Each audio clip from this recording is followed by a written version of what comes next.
are you feeling?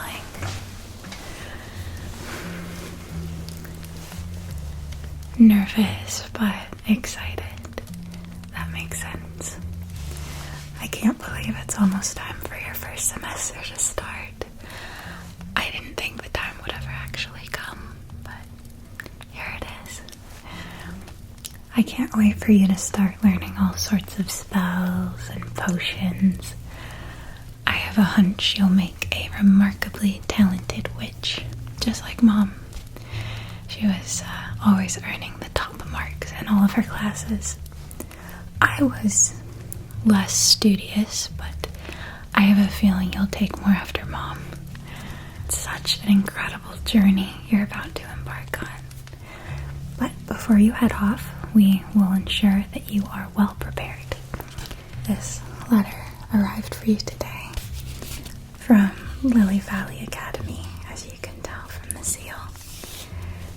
It should be the shopping list of all the essentials you'll be needing as a first year. I don't know if you've heard, but it is a strict witch tradition for every fledgling to carry out their first year shopping entirely by themselves. No helpful eldest sisters, friends, or parents to accompany you. It will be your own secret adventure. I'll do my best to advise you beforehand, of course, but the actual errands will be your own journey. You'll be carrying out this shopping trip in a hidden destination for witches only. Its location is a secret within the witch community. You can't tell a single soul. Got it? Good.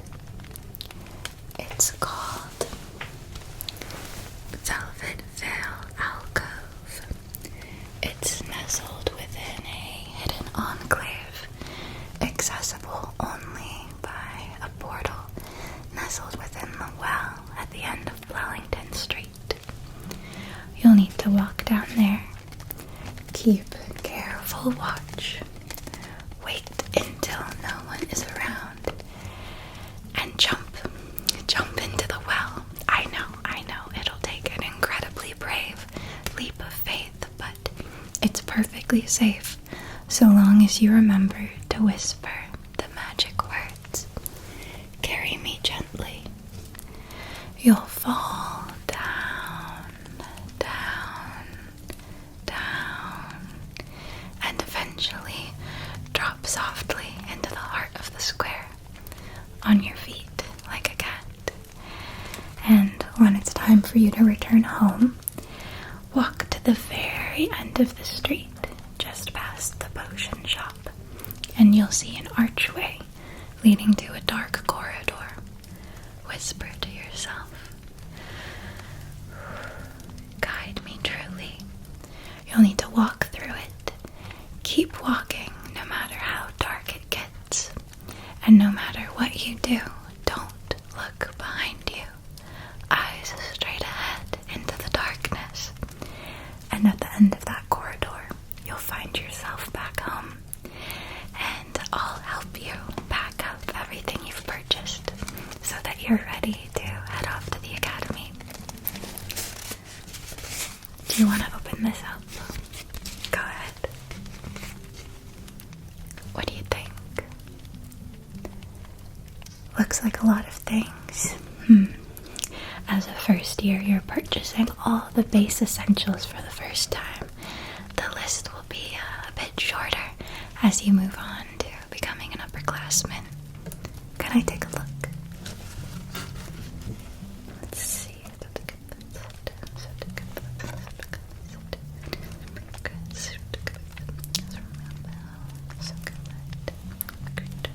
Just want to make note of about how many acid drums you'll be needing in order to purchase all of this. So it should be about 100 to 300 for the wand, maybe 200 to 300 for the potion ingredients, 200 for the familiar, 100 for the books. Alright, I'll put the amount of astrums you'll be needing and then some into a purse for you to take with you. You'd like to know what to expect. Well, when you land in Velvet Vale, I think the first thing you'll notice is the crooked cobblestones, bathed in the soft glow of flickering lanterns.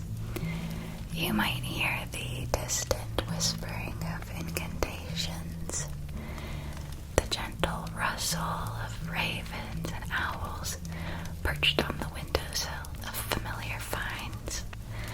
The shopkeepers are oftentimes storied witches themselves, wearing flowing robes and possessing an air of wisdom and mystery. The buildings are a charming blend of Gothic and Victorian architecture, with wrought iron balconies, crawling ivy and creeping vines growing all over them, stained glass windows. Each storefront is unique, with bewitched displays showcasing animated brooms, swirling cauldrons, and sparkling crystals. All sorts of eye-catching wares trying to draw you in to spend your astrums. Whatever time of day you'd like to carry out your shopping trip is up to you. I'm partial to the late afternoon, early evening ambiance of the alcove, but I think you might like the morning time. As the first light of dawn breaks, the early risers, typically potion makers, gather at the Enchanted Elixirs Emporium to examine rare herbs and negotiate with Violetta for her top-shelf ingredients. The sense of freshly baked pastries wafts out from spellbound sweets and treats, enticing passerbys with the promise of sweet delights. Students from the academy pass through, stopping to chat and share their latest discoveries with one another. By midday, the alcove becomes a bustling hub of activity. Witches glide deftly amongst each other, their cloaks billowing in the breeze. The street comes alive with the chatter of shoppers and the sparkle of wand demonstrations outside Crystal and Ivy Wandworks. As the sun sets and the first stars begin to appear in the sky, street performers and buskers emerge, with jugglers and musicians casting subtle spells to enhance their acts. Laughter and chatter dances over the streets. Broomstick Bazaar sees a surge in customers as witches test the flight capabilities of different brooms under the watchful eye of the shopkeeper. You won't be needing a broomstick quite yet as a first year, though. Flying is for the upperclassmen. The bookshop, the Mystic Quill, is particularly popular in the evenings. Studious witches settle into the plush green chairs with cups of tea to seek knowledge in the ancient texts.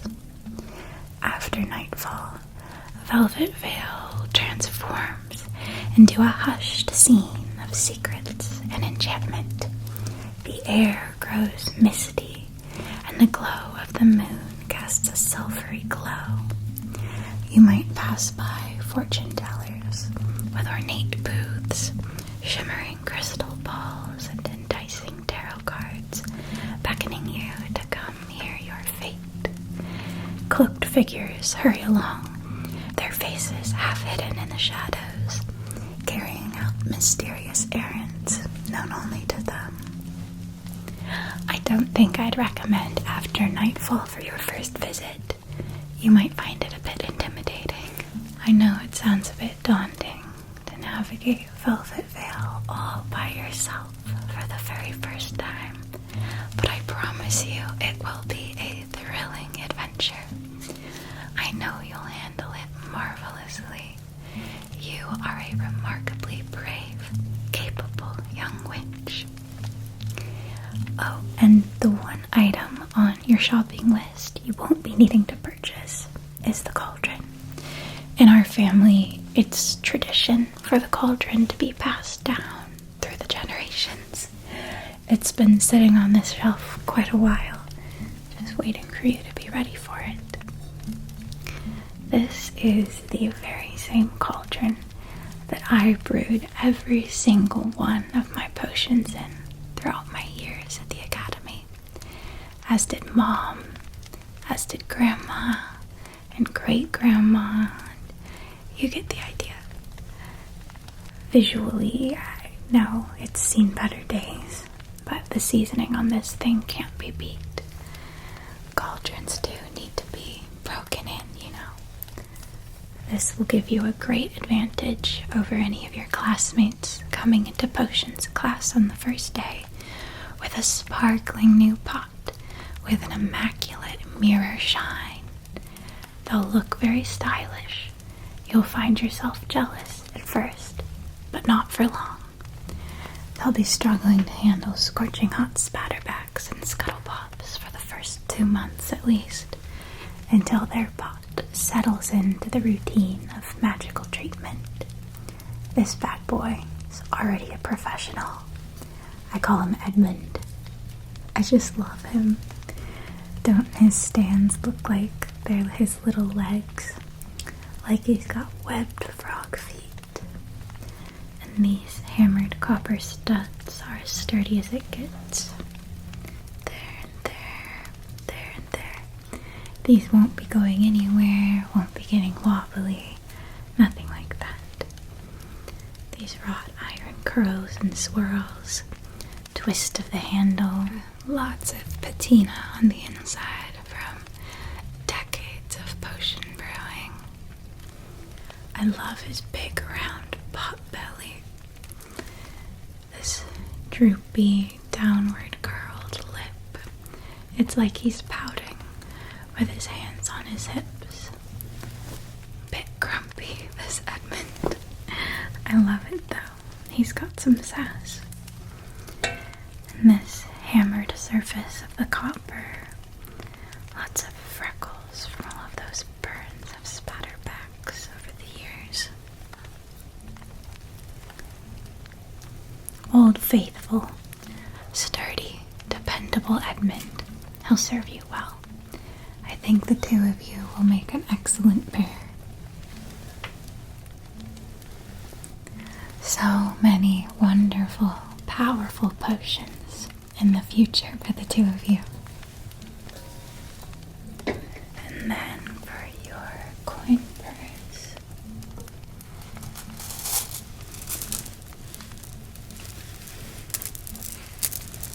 I've put 800 astrums in here for you. That should be more than enough for everything you'll need. And don't you go getting taken advantage of, you hear me? Someone starts trying to pull the wool over your eyes, charging you 20 astrums for a Warstwig wing. You've got to put your little foot down, right? 20 astrums. 2 coppers would be a blessing for this teeny, brittle, off-color, pathetic little Warstwig wing. Got it? Good. And watch your step on the cobblestones. They can get quite crooked. There's some missing. It's easy to cut your heel. Here you go. Alright. So, head down Blellington Street, down to the well. Take a deep breath. Carry me gently, and down you go. You'll land on your feet, just like a cat.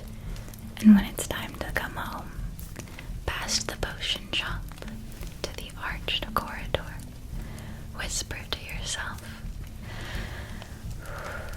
guide me truly, and in you go, into the darkness, step by step, slowly as you need to go.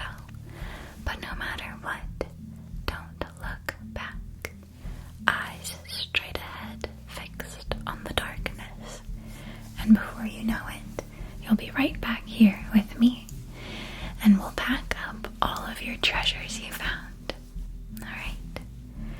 a wonderful time, little bug. I believe in you. See you soon.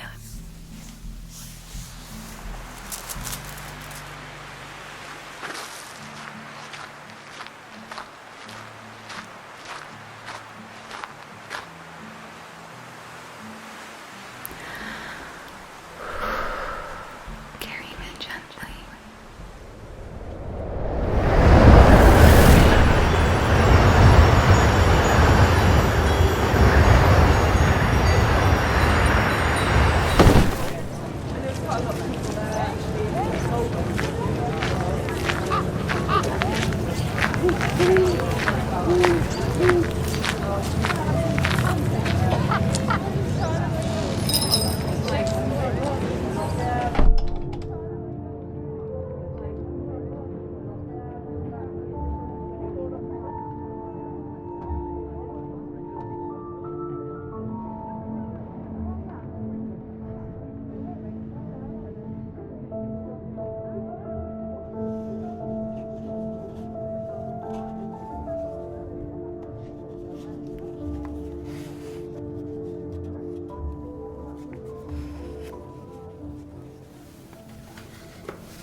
Hello, young witch.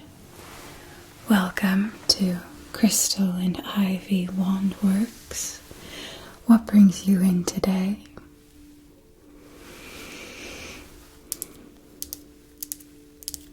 Looking to be paired with your very first wand. You've come to just the right place. Today, it will be my distinct pleasure to introduce you to a wide variety of wands, each with their own unique properties. They have their own strengths, their own weaknesses, just as you and I do. For each that I share with you, I will perform a special energy reading to determine how well your energy is attuning to that of the wand. A wand is not merely a tool, it's an extension of yourself, of your magical essence. It should resonate completely with your inner self. I will perform one preliminary scan of your energy to help me determine which wands I should pull for you. Get a sense of what sort of witch you might be. Sit still.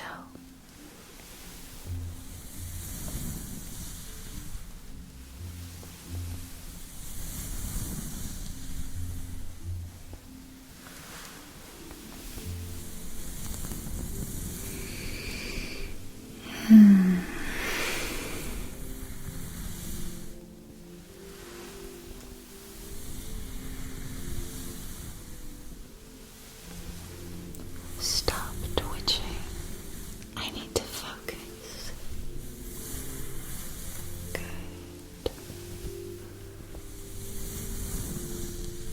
Very good. Now I can see it. You seem to be a quite emotional person. That's good. That means you'll have plenty of raw energy to work with as a witch. It's just a matter of learning how to manipulate it and channel it properly. I assure you it's far better to have too many emotions than too little. That would be a terrible bore. I'd like to begin with the Siren's Arrow. The Siren's Arrow is a delicate, elegant wand formed carefully from glistening silver. It has a slender and elongated shape that resembles an arrow and evokes the graceful form of a mermaid's tail. Its exquisite beauty is further enhanced by this luminous, bright blue tourmaline base, shimmering with all the beauty and color of of the ocean. Come closer, take a look with me. Take a good look at the colors and textures found within the tourmaline. There's blue, purple, gold, even touches of green if you look very carefully. The wand's shaft is adorned with shimmering jewels, intricately set in silver filigree, resembling delicate coral formations. I'd like to draw your attention to this teardrop-shaped jewel found at the tip of the wand that serves as the arrowhead. It is a deep blue sapphire, symboling the depth and mystery of the sea. It is associated with intuition, wisdom, and the calming influence of water. Its purpose is to enhance the wand's ability to control and manipulate water-based energies. When the wand is pointed and directed with intent, the sapphire arrowhead amplifies the caster's connection to the sea, enabling precise control over tides, currents, and all manner of water-related spells.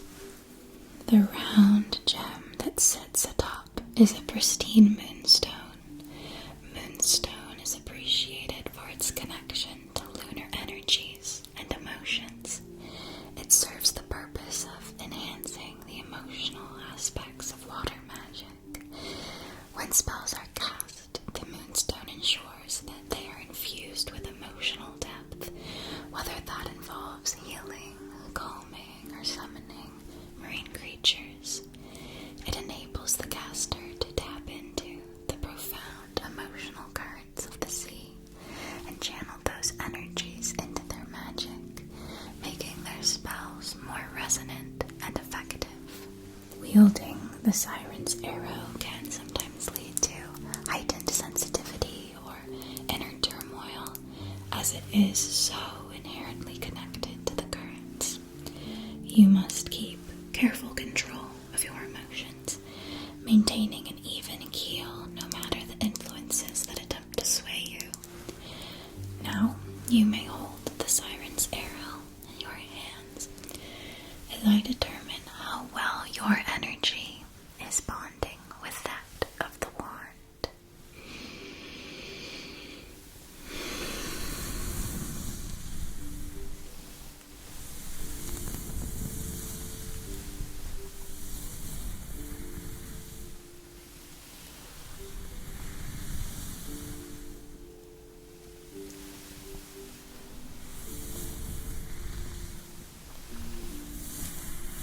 You and the wand are coming into sync. A delicate dance between the two of you, tentative but harmonious, showing promise for a strong connection in the future. Next, I'd like to introduce you to Earth Song's Embrace, a conduit for plant magic. It's ideal for witches who feel deeply connected with nature and wish to harness the powers of the woods. If you have a penchant for herbalism, this wand will be your ideal partner. This dark brown wood is hewn from the heartwood tree, known for its robust connection to the earth's energies. It offers the wielder roots into the earth, giving grounding and stability. The labradorite handle is renowned for its ability to amplify intuition. The gold housing adds an amplifying element, channeling and directing your power. It's been carefully etched with protective runes to ensure safe and precise spellcasting. I'd now like to draw your attention here to the base, the citrine. This harbors healing properties, useful for aiding struggling plants. The amethyst offers peace and calm, helping you relax and focus fully on your spells. And the quartz stones here and here harmonize and balance your energies. Earthsong's Embrace is a reliable tool for spells related to communicating with plant spirits, nurturing plant growth, and connecting with the earth. It promises a profound and balanced magical journey for its chosen wielder. Please do note that proficiency in plant identification and properties is essential for maximizing the potential of this particular wand, and due to its strong earthy properties, it is quite heavy, quite slow, less effective in fast-paced, high-energy magical interactions, poor performance in combat. With each use, it will take several long moments of focus, contemplation, connection, in order for you to finally begin channeling your energies through it, from your hand to the base, all the way to the tip, and out into the world. I would now like to assess how well you can attune with the properties of Earthsong's Embrace. Please hold it. Good.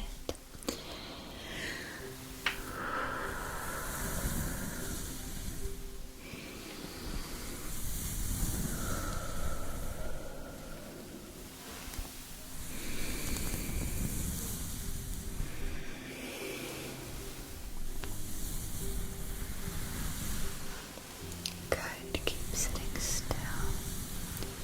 Just let me check. Just let me check how well you and this wand are able to bond with one another.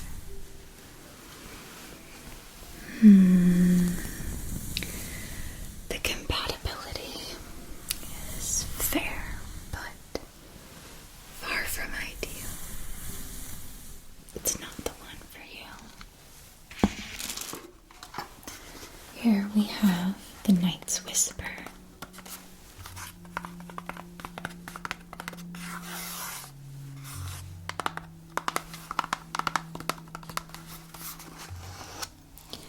This wand is crafted from a rare substance known as obsidian tar, the sap secreted by nocturnal pines.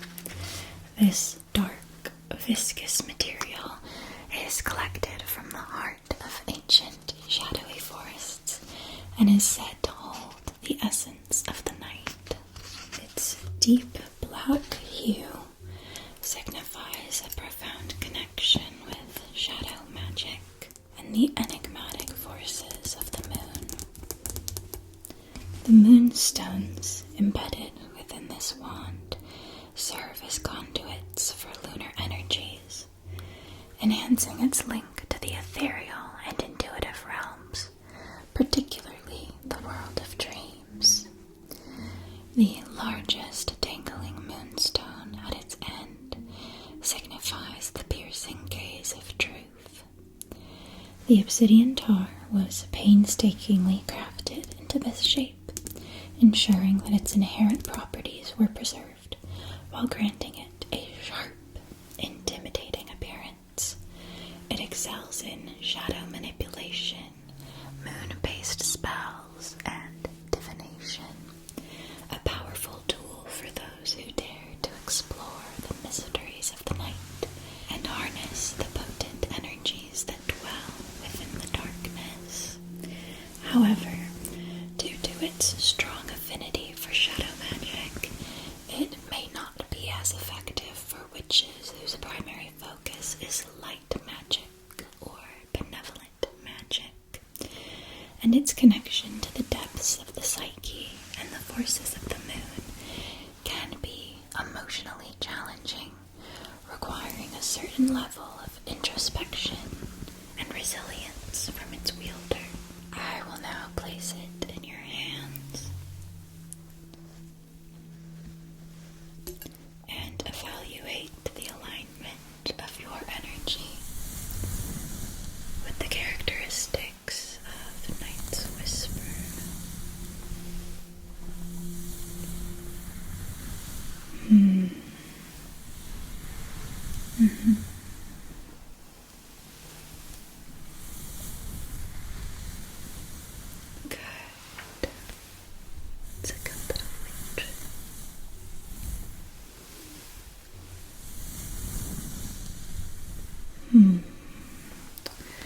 your energy is only partially aligning with the wand's properties, indicating a middling connection, not nearly enough to justify a match. Next, I'd like to show you the Lily Veil wand, specializing in the soothing and nurturing art of healing magic.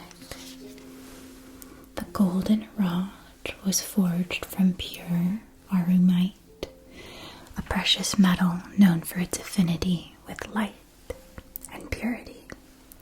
The lily of the valley blossoms symbolize renewal, making it an ideal tool for healing work. They were handpicked under the light of a full moon, a sacred time when their healing properties are at their peak, then sealed with luminous lacquer to eternally preserve their potency and beauty.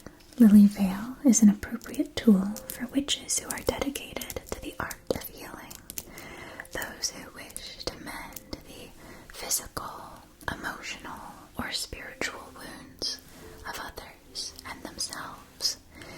It beckons to those who possess a gentle heart and a deep desire to nurture and restore.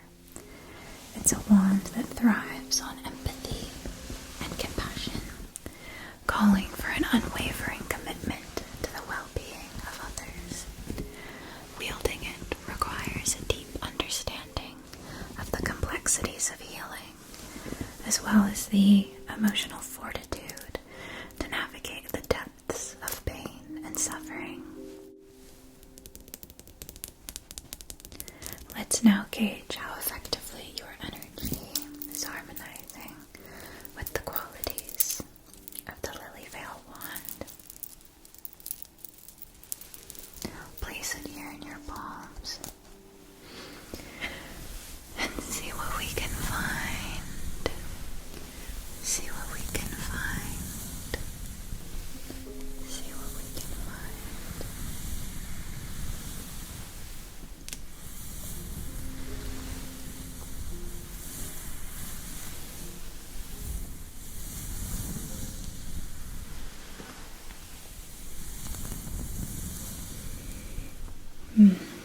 Your energy is resonating quite well with this wand, indicating a solid and balanced connection.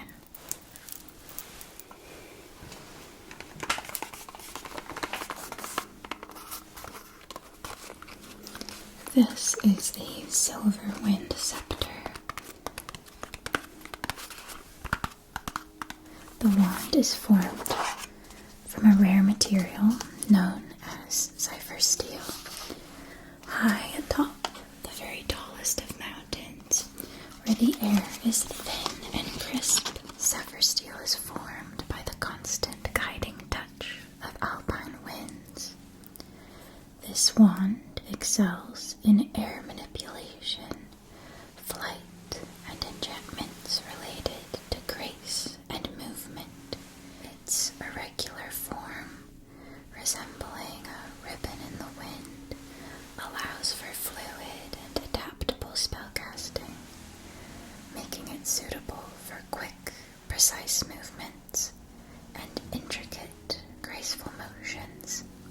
Spellcasting involves a mastery of countless micro-movements of the hands that every witch struggles to really get the hang of. But with this wand, you'll find remarkable ease when it comes to mastering the hand movements required of you, as if the wind is blowing you this way and that, just as you need for each spell. And once you become an upperclassman and start learning to fly on a broomstick, you'll find surprising ease with that as well, as if all the winds of the world are conspiring to assist you. It calls to witches who seek to dance with the wind, harnessing its boundless power. It may be less effective for witches whose primary focus is earth or fire magic. Hold it in your hands. It's time to measure how closely your energy is syncing with that of the wand.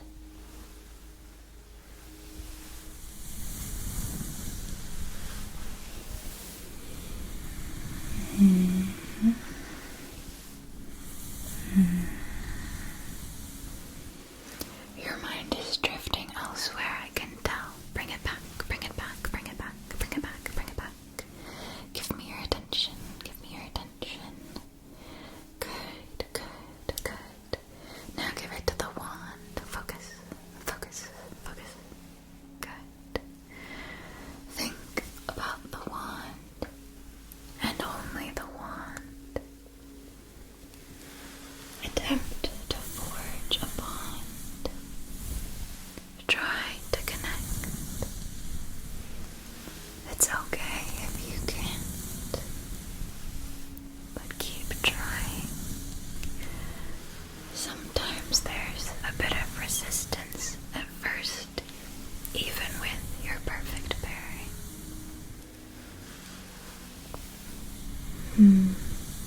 But no, this isn't it. Your energy is showing some signs of alignment with this wand's nature, but it is not a solid match. This is a Wild Heart wand, a dedicated companion to the art of animal magic. It allows you to forge connections with creatures of the wild, summoning their energies and seeking their guidance and aid in your endeavors.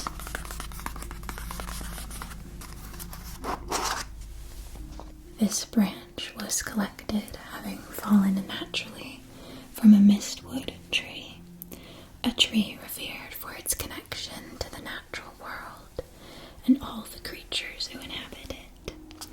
These trees are considered as sentinels of the forest, standing tall and majestic, deep within untouched woodlands. What makes the mistwood tree uniquely suited for crafting animal magic wands is its innate ability to serve as a bridge between the human and animal realms. The tree's roots are known to intertwine with underground networks of mycelium, creating an intricate web of communication between the plant world and the animal kingdom. This network allows the mistwood trees to sense the needs of the forest's inhabitants, from the smallest of insects to the mightiest of predators. Wands crafted from mistwood branches inherit this unique connection, enhancing their affinity for animal magic. And the bark allows those who wield the wands to speak the language of animals. This makes mistwood wands highly sought after by those who wish to work closely with wildlife in their magical practice. And the vines adorning the body of the wand are interwoven with the blessings of greenweave dryads. The Wild Heart wand beckons to those who possess a deep love for the natural world and a kinship with the creatures of the wild. Do be warned that the use of animal magic may attract attention from all sorts of creatures in the area, not just the ones that you intend to influence. This can create quite chaotic situations or potentially attract predators. I will now see how well your energy can resonate with the nature of this particular wand. Hold it close.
see warmth flowing effortlessly back and forth between the two of you, demonstrating a very good match. You're lucky. This wand is highly sought after, but rarely attuned to. Now I'd like you to take a look at Prismcaster.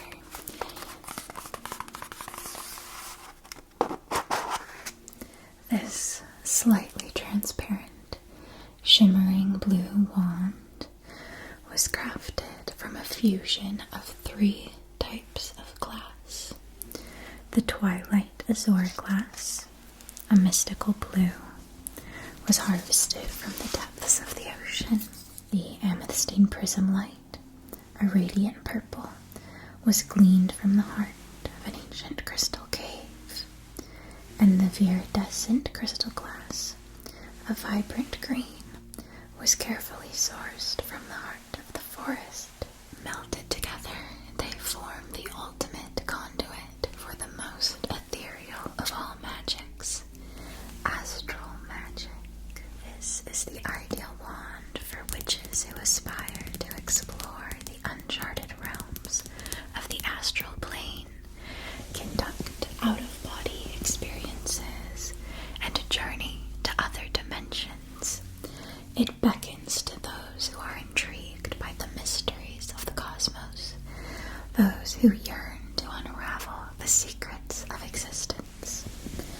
Its specialization in astral magic does require careful balance. As with all powerful tools, its wielder must exercise caution and wisdom in their practice. Let's check if your energy is able to attune with the essence of Prismcaster. Place it in your hands there and focus in on the wand. Don't think about anything else.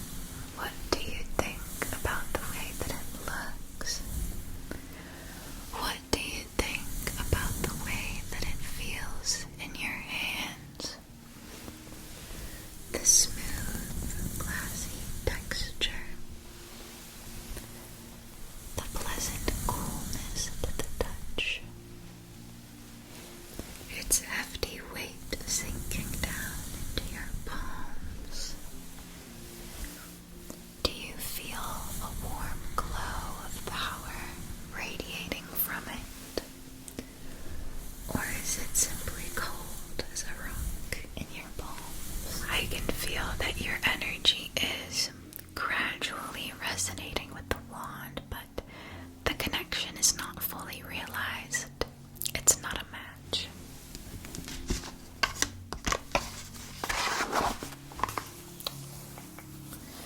Do you have any sort of interest in love magic by any chance? A bit of an interest, possibly. Alright, in that case, I'd like you to give a try to the Heartbound wand. It allows you to weave spells and rituals that tug at the heartstrings.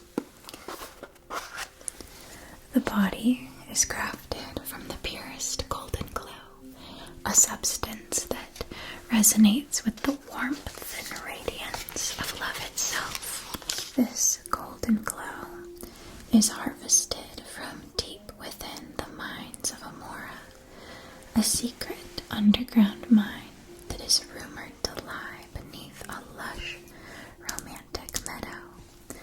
Here, love lilies are said to bloom eternally, their potent pink pollen wafting through the air, casting romantic enchantments over any who inhale it. Their enchantment also seeps down through their roots, all the way down into the golden glow metal deposits deep below.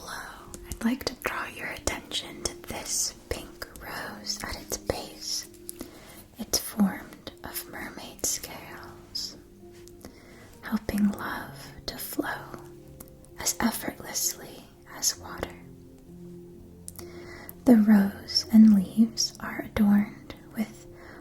crystal diamonds. These have the ability to amplify the genuine feelings at the core of the spell, resulting in a more profound and lasting effect. These 1, 2, 3, 4, 5 shimmering gems are dragon's tears, said to be shed when a beloved treasure is stolen from their hoard. The tears, shimmering with iridescence, symbolize the possessive nature of love and carry the essence of protective magic.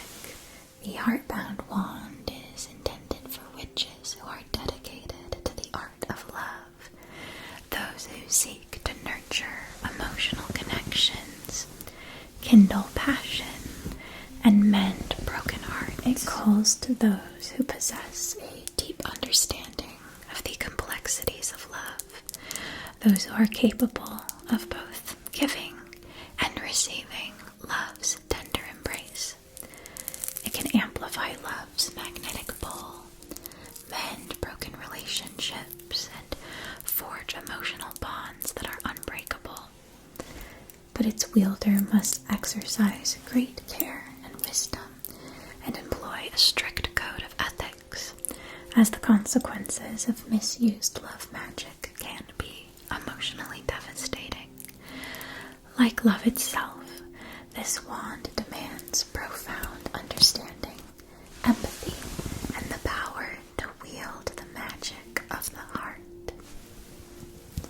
So go ahead and hold on to this so I can evaluate how well your energy is intermingling with the properties of the heartbound wand.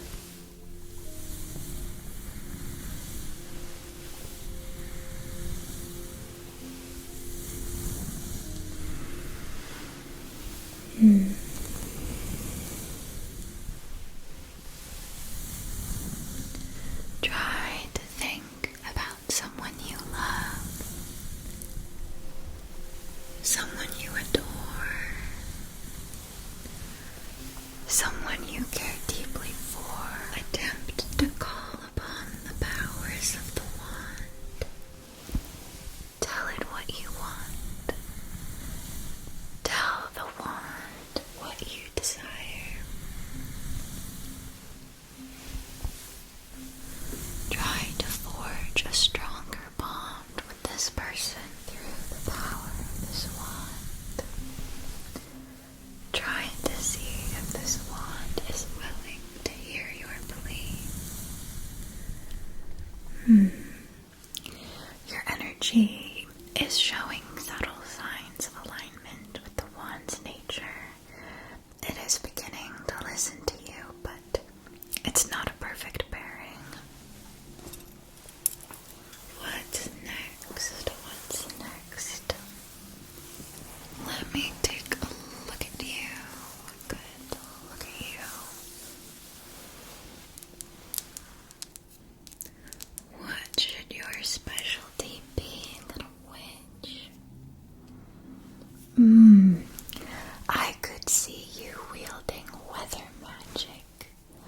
Yes, I really could. I'd like you to try out the Cloud Weaver. This wand is a true masterpiece, specializing in the elusive art of weather magic, allowing you to influence the elements of nature.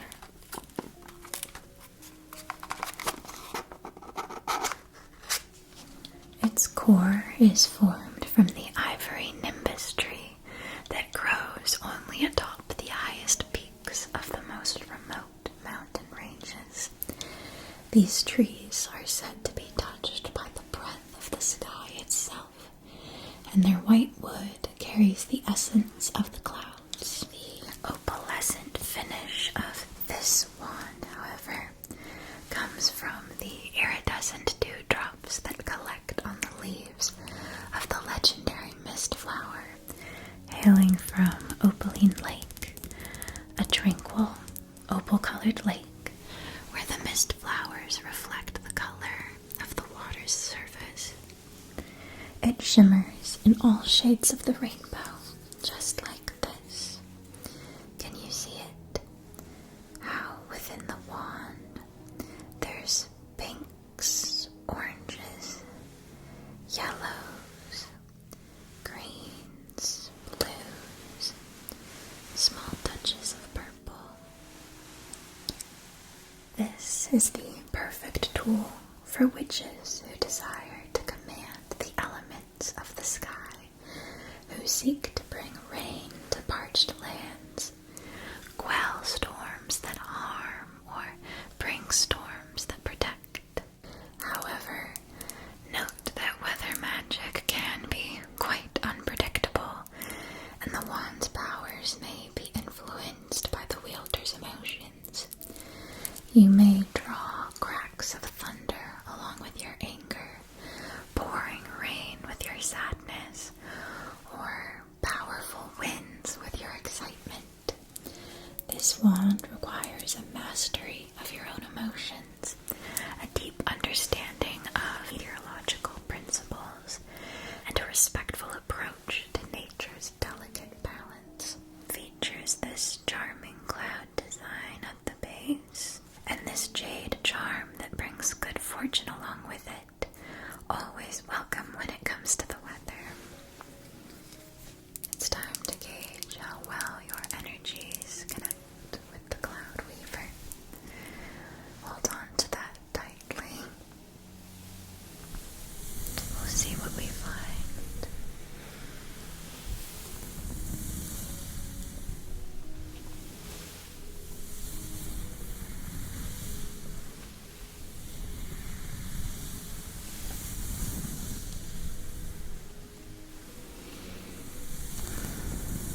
Try to focus on the weather that you desire. How do you feel about the sunny day outside today? Do you like it? Do you wish it was even brighter? Would you like to will the clouds away? Or perhaps you might like to bring in more clouds. Maybe you like the fog, the mist, the rain.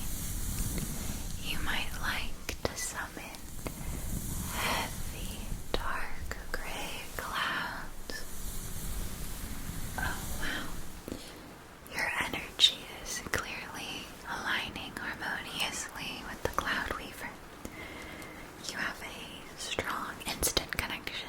Very good. Let me think. Let me think. Let me think.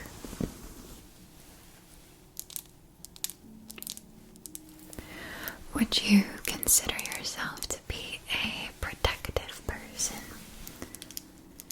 Do you feel defensive or up in arms about those you care about when they're faced with troubles? I think you possibly could be well suited to the Guardian's Embrace. But this is a wand for a very particular sort of witch. The Guardian's Embrace is formed by an exquisite curve of pale gold that unfurls into a double-curled handle, each lovingly cradling a pearl. This masterpiece is dedicated to the noble art of protection magic. Acting as guardian against all manner of negative energies, malevolent entities, and the maleficent influences of hexes and curses. The pale gold body of the wand was forged from pure celestial aura gold, a precious metal known to resonate with the energies of the cosmos. The pearls, one large and one small, signify the relationship between protector and protected. They were harvested from the depths of the Whispering Abyss, an underwater cave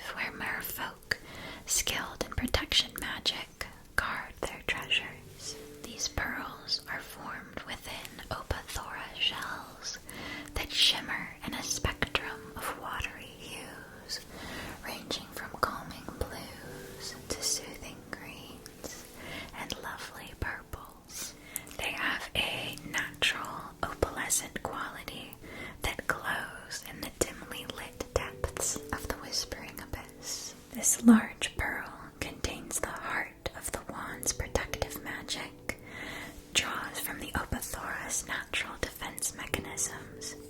It's said to imbue the wand with a barrier against harm. The small pearl, with its delicate luminescence, adds finesse to the wand's protective enchantment, making it perfect for intricate and nuanced spell work. These embossed swirls along the edge of the wand's body were etched with the feathers of a thunderhawk, a majestic bird known to protect its nest with fierce devotion. This imbues the wand with the unwavering spirit of motherly protection. The guardian's embrace is best suited to those who are vigilant, possessing a strong sense of duty, a desire to shield others from harm, and a commitment to safeguarding the sacred. It is a conduit for spells and wards that create impenetrable shields, banish malevolent entities, and deflect curses. The wielder will be able to craft protective spells of unparalleled strength. But this wand requires a deep sense of responsibility, as wielding it means taking on the role of protector, requiring a caretaker with a wealth of energy and strength to offer to others. I will now measure how your energy is melting with the characteristics of this wand.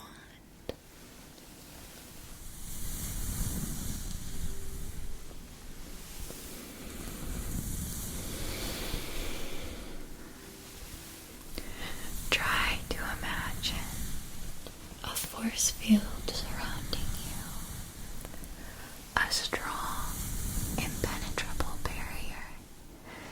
Maybe it looks like a bubble, a shimmering, translucent, big bubble surrounding you in any color you like. Maybe it's pink, maybe it's green, it could be purple or blue. It's surrounding you completely, and while you're inside, you feel completely at peace. You know that there's nothing to fear because you trust in the strength of this barrier you've created. You know confidently that nothing in all the world can harm you, so long as you are within this lovely bubble. Good, very, very good. I'm impressed. The bond between your energy and the wand's attributes is nearly ideal. There's a superb attachment here. That's one of your best matches yet. How exciting. Where to go from there?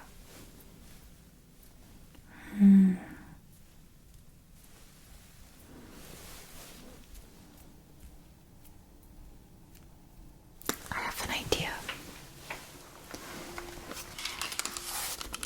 This wand is called the Branch of Serendipity, dedicated to the art of luck magic. With it, you can weave spells and rituals that influence fate itself. This wavy golden branch was harvested from a legendary serendipity tree. These trees are believed to bring good luck to those who come near them. Carrying a branch with you always is sure to bring excellent fortune. These small pink blossoms are charm-light flowers known to travelers to signify a certainly safe journey ahead. The pearls were harvested from Everwell Springs, a hot springs said to wash you clean of any traces of bad luck you've accumulated. The jade droplets on the ends of the dangling chains are fashioned from jade Serena stone, a stone believed to enhance prosperity. The branch of serendipity is meant for witches who seek to influence fate, create opportunities, and bask in the serendipitous nature of life. It beckons to those who possess a keen intuition, a sense of adventure, and a belief in the power of fortune's hand. But consider that luck can be quite unpredictable, and its magic may not always yield the desired results. This wand requires a deep trust in the flow of fate and a willingness to embrace the unexpected. Let's evaluate how well your energy is integrating with this wand's attributes.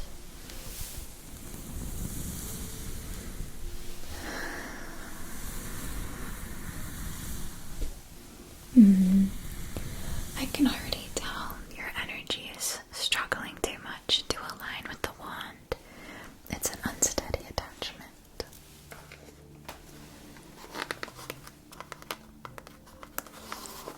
Here we have Serpent's Gaze, one of our most powerful offerings, a true feat of magical craftsmanship. This wand is crafted from a dark gray metal known as viper tongue steel. It's shaped as a coiled snake with mesmerizing emerald eyes. Viper tongue is a highly sought after material known for its ability to channel and amplify magical energies. It is particularly attuned to the darker aspects of magic. It's forged in the fiery depths of the Pyre Crest volcano, where it absorbs the raw energies of the earth, fire, and arcane forces. The metal is notoriously difficult to shape and work with as well.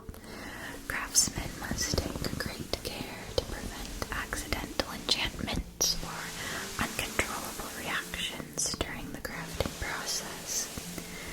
The forging of viper tongue steel is a closely guarded secret passed down through generations of skilled artisans, as it involves complex rituals to tame the metal's innate magic. One of the most significant dangers of viper tongue steel is its potential for magical instability.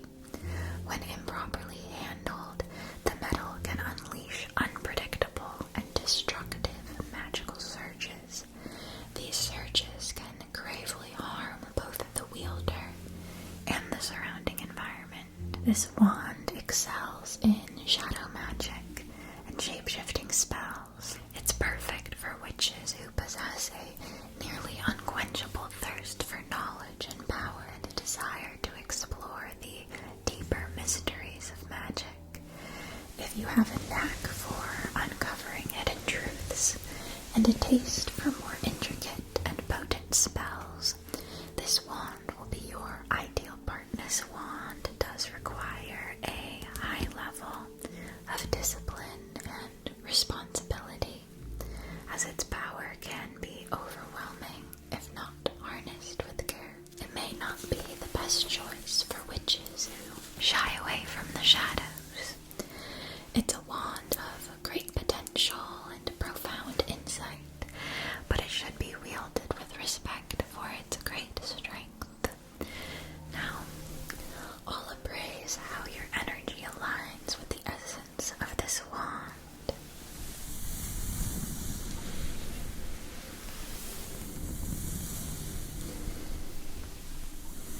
Oh, instantly rejecting one another. Definitely a mismatch. There's discord and imbalance. This was just a wild card I threw in to see. I didn't think it'd be a good match, but I wasn't expecting just what a terrible match it turned out to be. As you've journeyed today through the myriad of wands in this emporium, I have keenly observed your energy, your essence, and your aura. I've determined that the wands your energy was able to successfully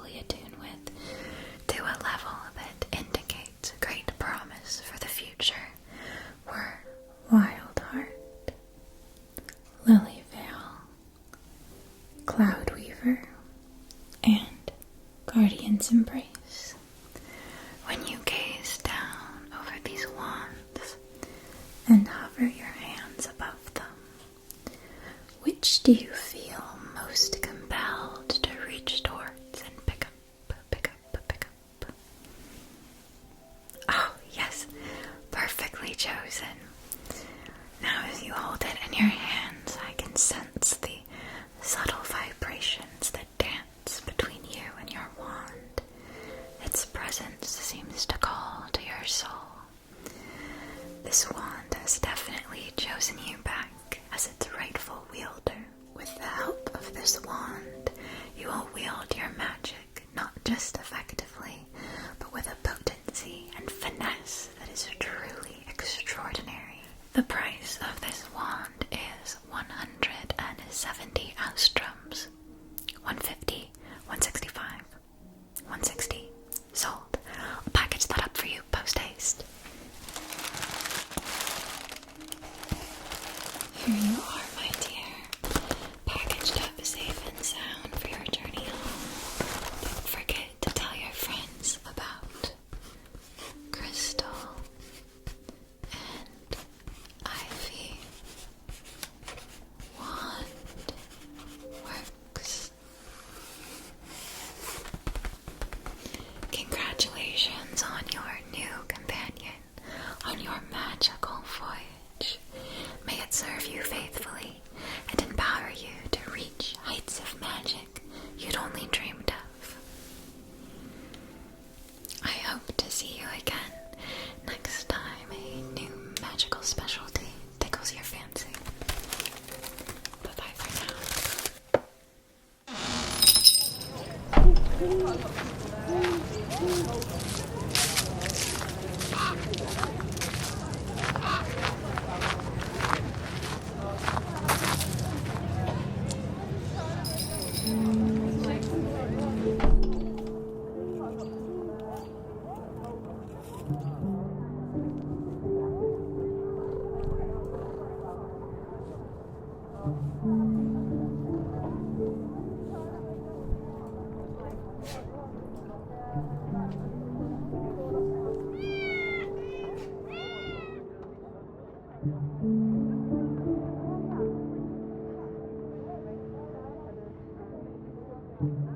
Looks like the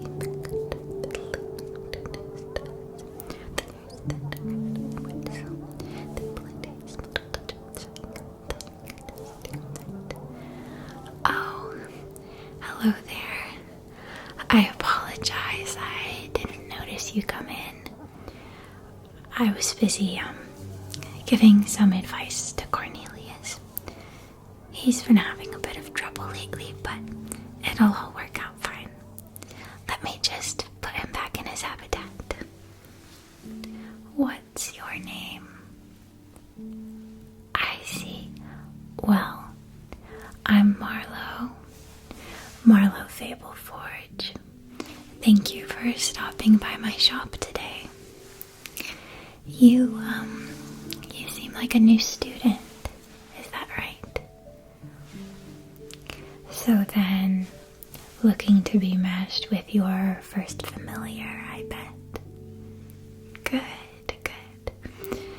Familiars are far more than just companions. They are our magical partners. They enhance our magical abilities. They offer guidance. They become our closest confidants in the world of witchcraft. Finding just the right one is where I come in. I specialize in pairing witches with their ideal familiars. We host a wide array of creatures here, all with their own unique personalities and specialties. Some are wise, some are mischievous, some highly protective. They are all eagerly awaiting being paired with their perfect witch. So whichever one you get matched with today will be very, very pleased. Your perfect match depends entirely on your magical specialty, your personality traits, your demeanor, your goals, and your magical journey.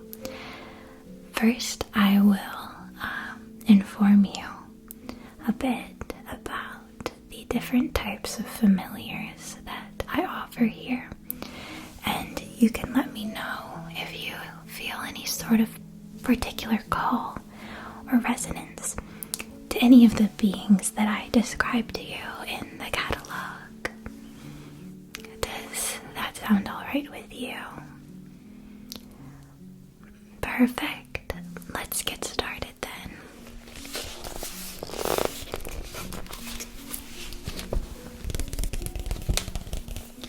This is the catalog I'd like to show you.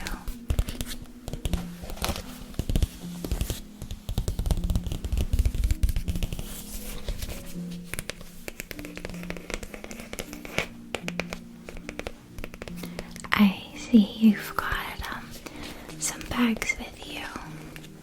You've been doing your back-to-school shopping, I presume. You're alone. Are you a first year? That's very exciting. So how's your shopping? How has it been going so far?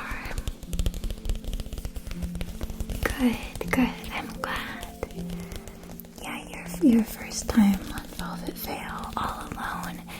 I know how that can be. That can feel very scary, intimidating.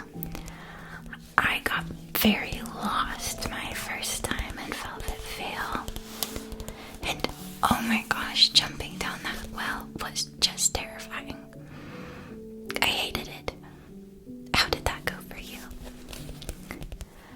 Oh, it was fun. I'm so glad. You must be very brave. I'll make note of that for your bearing.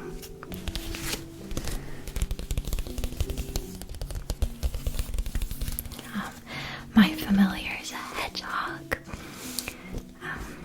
His name's Archibald. He's my best friend in all the world. I don't know where I would be without him. I'd love to introduce you, but he's actually not here at the moment. He's out on a trip in the woods, collecting ingredients for me. Oh yes, I just provide him with the list, and he goes and fetches what I need. He's not that fast, but he's very clever, very adept at spotting the right herbs in the underbrush. So, let's begin with one of the most popular familiars of all time, rabbits. And their popularity is for very good reason. They're suited for gentle, cautious, and sensitive witches. These creatures possess an innate ability to sense the ebb and flow of lunar phases, making them ideal companions for witches who draw power from the moon. Are you more of a lunar or a solar witch? Not quite sure yet. Oh, that's perfectly normal as a first year. Don't you worry about that. You'll figure it out soon enough. So, rabbits are able to enhance spells related to intuition and divination. Witches who value the subtleties of magic and embrace the mystique of the night will find kindred spirits in these gentle creatures. Rabbit familiars are known to have a heightened sensitivity to energy shifts. So rabbits can help their witches interpret signs and symbols more accurately. They may nudge, hop, or twitch their whiskers in response to the energies they sense, guiding the witch's insights and enhancing her magical process. Would you describe yourself as gentle, as cautious, as sensitive. I see. Alright, I'll make note of that.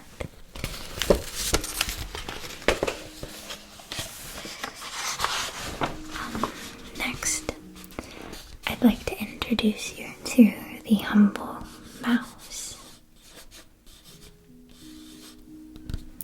I would have very much liked to have a mouse familiar that was nearly the perfect match for me, but the hedgehog's defensiveness made it a bit better suited for me personally.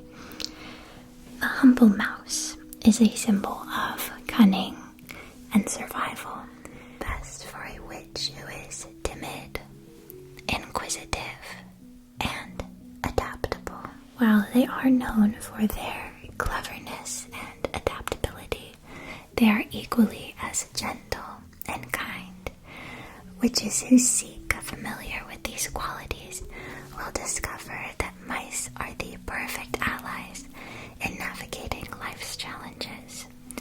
Mouse familiars excel in helping their witch adapt to various situations while nurturing a compassionate heart. These little creatures are often called upon in spells related to resourcefulness, stealth, and protection.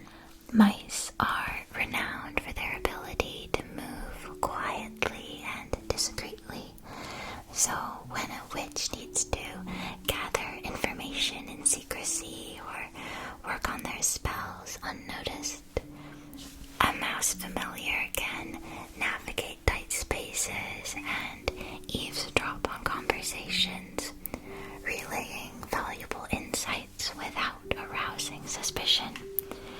They also possess an innate knack for finding and collecting small items, which can be particularly handy if you ever require hard-to-obtain herbs, crystals, any other sort of tiny materials for your magical work.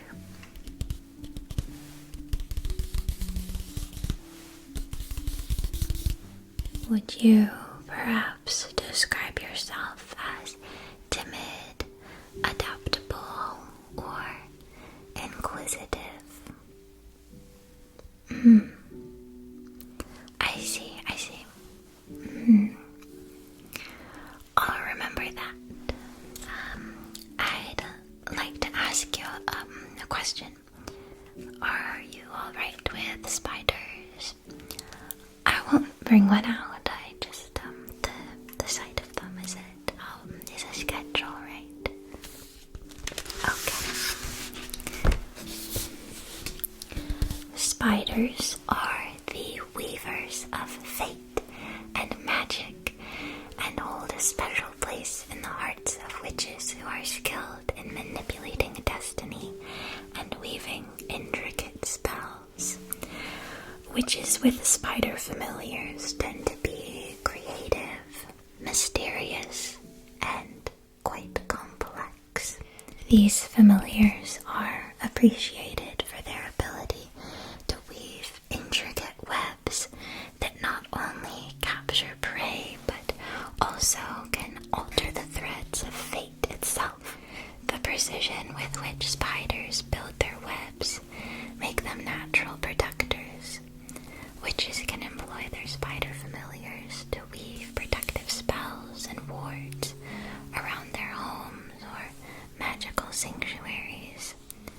These wards can both defend against negative energies and alert the witch to potential threats or disruptions in their magical space. Would you describe yourself as mysterious, creative, or complex? I understand. Oh, one of my personal favorites. I do adore them all equally, of course. But owls,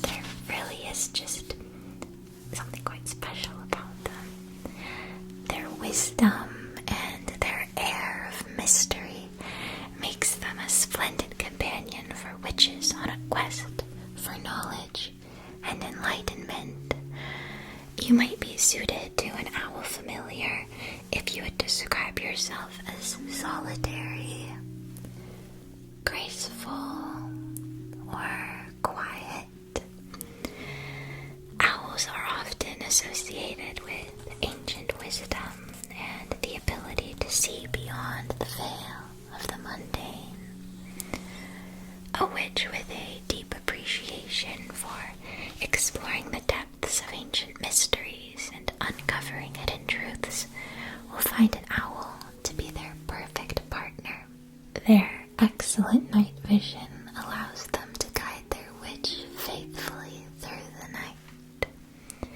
And with their calm and composed demeanor, they can help their witch attain emotional clarity. When you're navigating complex or emotionally charged situations, do you find yourself getting overwhelmed? An owl offers a sense of calm and wisdom, aiding in making well-informed decisions. They have a remarkable ability to infuse you with a sense of peace. So, would you describe yourself as solitary, graceful, or quiet? Alright. Yes. Okay, good. Next is the humble toad. Look, Cornelius, it's you. I did base this sketch off of him. He's a wonderful model. He poses so well. Doesn't move a muscle for as long as I need. He's such a beautiful toad, don't you think?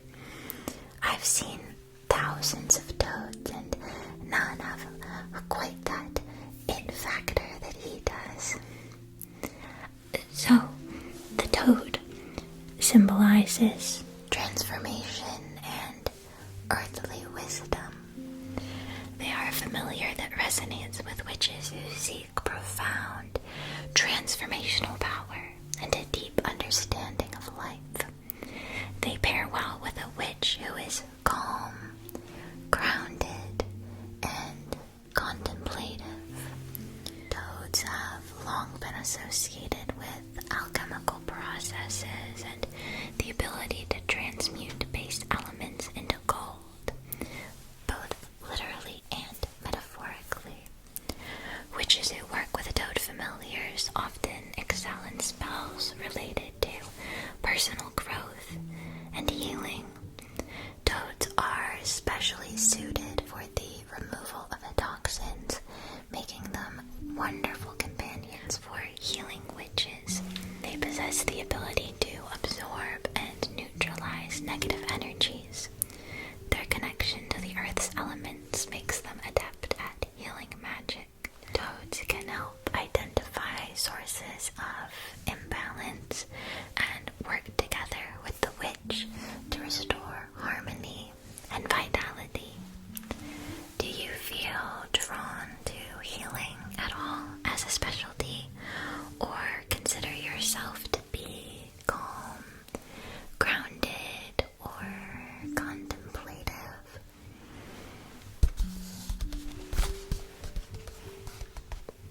Alright.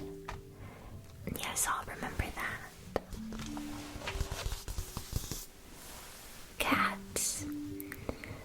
Versatile and independent, have been valued familiars for witches throughout all of history. Best suited for playful and curious witches with a strong sense of intuition. Their connection to both the spiritual and earthly realms make them ideal partners for witches interested in a wide range of magical pursuits. Cat familiars are known for their ability to sense and absorb energy, making them excellent companions for both spell work and protection.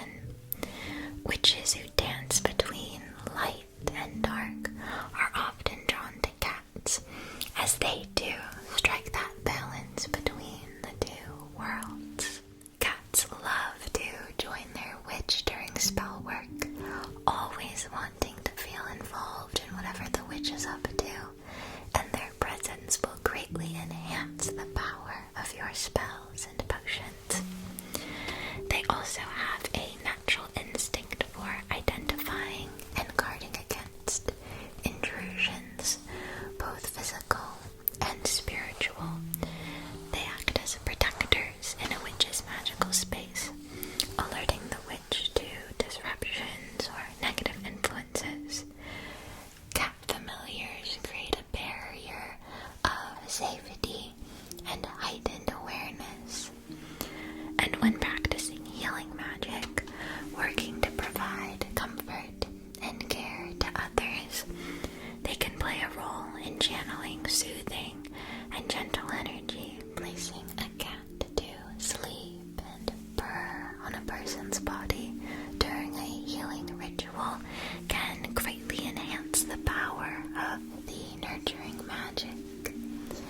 I do get the sense that you could do very well as a healing specialty witch, so I'd definitely like to keep cats and toads particularly in mind for you.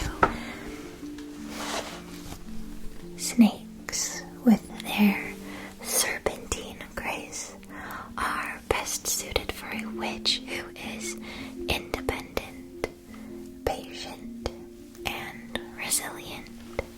They are creatures of both the earth and the underworld, bridging the realms of the mundane and the mystical. Witches who work with snake familiars often excel in spells related to shedding old habits and harnessing the primal energies of transformation. Snakes are very adept at navigating tight spaces and remaining unnoticed. They can be tasked with discreetly exploring new locations, seeking out areas for potential magical activities. Their agility and stealth make them ideal for reconnaissance. Snakes make good allies in herbology and potion making. They can help witches locate specific herbs in the wild or within the magical garden and ensure that the collection is done with care and stealth.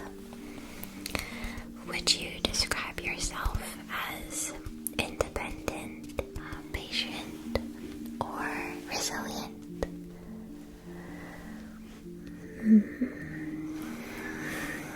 I'll store that away. Then there's the raven.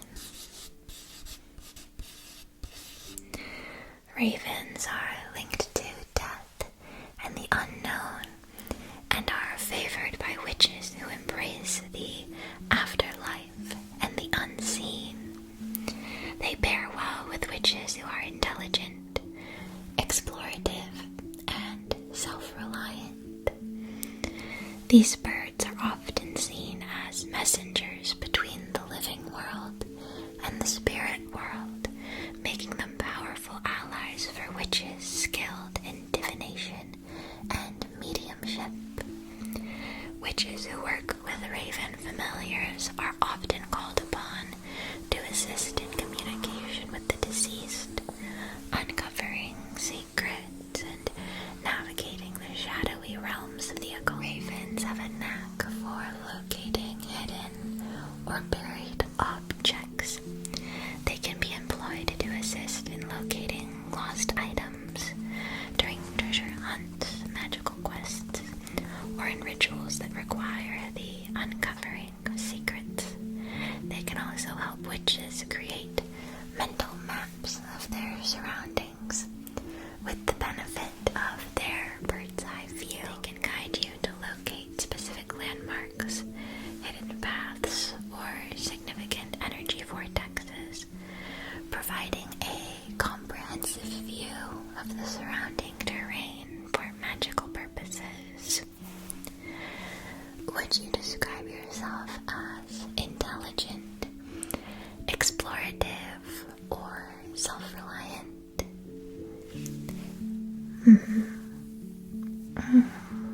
Okay. Okay. Thank you. Foxes, best known for their cleverness, are best suited for witches who value wit, cunning, and adaptability in their magical practice. These familiars thrive in both urban and wild environments, making them versatile companions for a variety of magical purposes. Fox familiars are often called upon in spells related to slyness and illusion. Witches can employ their fox familiars to enhance spells related to deception, misdirection, or creating magical illusions. The fox can add an element of trickery and subtlety to your magical work. Fox's ability to stay discreet and evade threats can be harnessed for protection. They can help witches maintain secrecy and avoid unwanted attention, ensuring that their magical workings remain hidden and protected from interference. Would you consider yourself to value wit, cunning, and adaptability?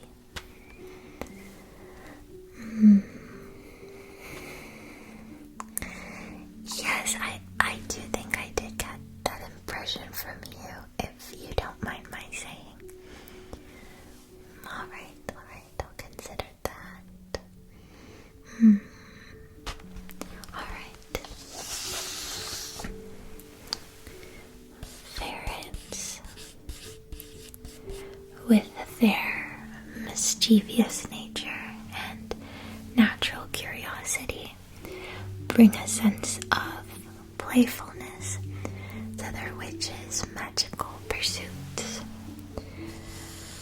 Witches who are light-hearted, social, and energetic often find ferrets to be delightful companions. These familiars excel in spells related to creativity, spontaneity, and finding joy in the mystical world. Ferrets can serve as a source of creative inspiration for witches. They can be a muse for your artistic and magical endeavors, sparking fresh ideas and imaginative approaches to spells and rituals. The bond between a witch and her ferret familiar can be a source of great joy and lightheartedness. Witches can draw on this bond to strengthen their connection to the magical world and approach their practice with a sense of childlike wonder and delight. Would you consider yourself to be playful or social or energetic?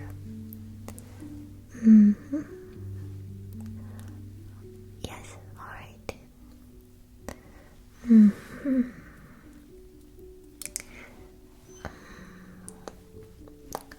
Got it. Then there's wolves. With their instinctive protectiveness and interconnectedness with the moon, they're a perfect match for witches who are natural leaders, fiercely loyal, and somewhat wild. These majestic creatures symbolize the untamed power of the wilderness and the transformative energy of the moon. Witches who work with wolf familiars often excel in spells related to lunar magic, shape-shifting, and connecting with their primal instincts. Wolves are often bonded with moon goddesses, so they can help witches establish a deeper connection with lunar deities. They serve as intermediaries in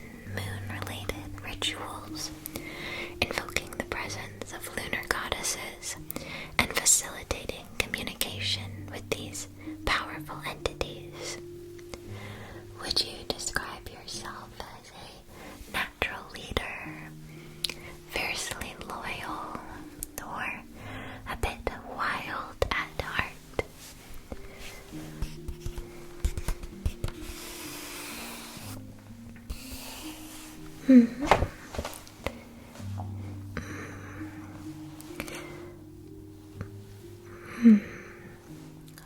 yes. So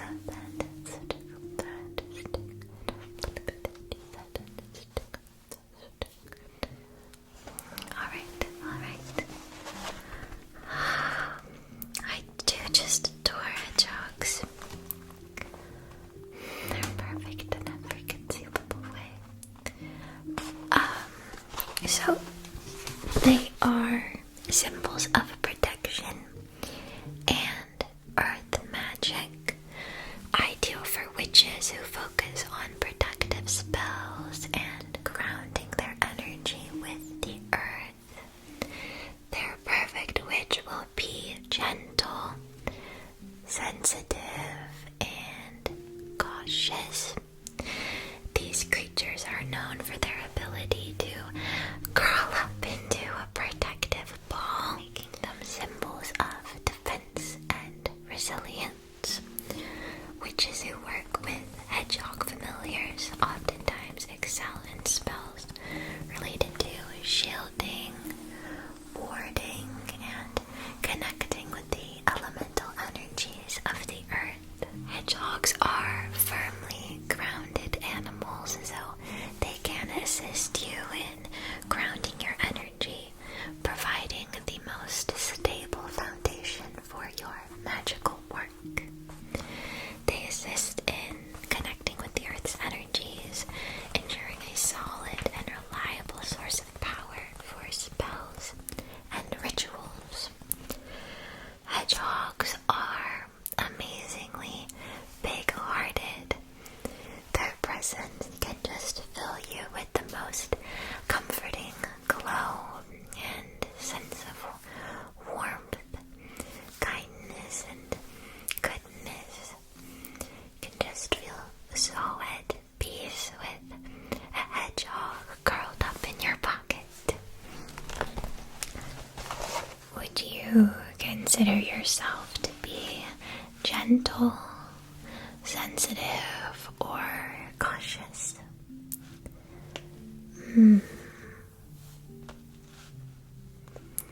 So then, combined with the other qualities you've mentioned, I'm getting a pretty clear picture painted. Good, alright. So then, this is the last familiar of the catalog. It is the bat. Bats are well suited for witches who are creative, resilient, and drawn to darkness. These winged familiars are associated with death and rebirth, making them powerful allies for witches skilled in necromancy and transformative magic.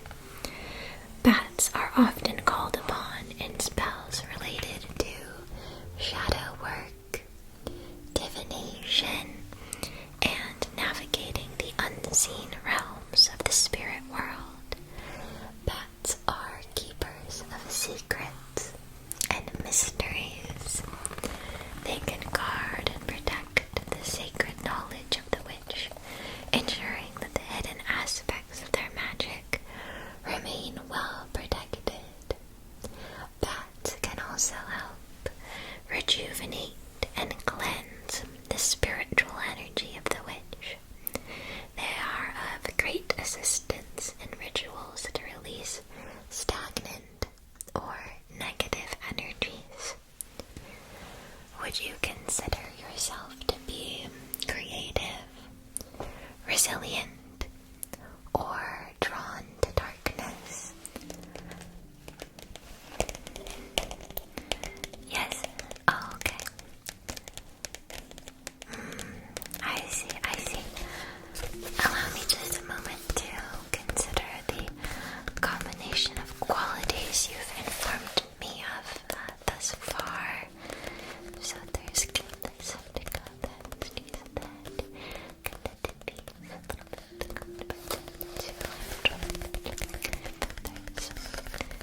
Alright.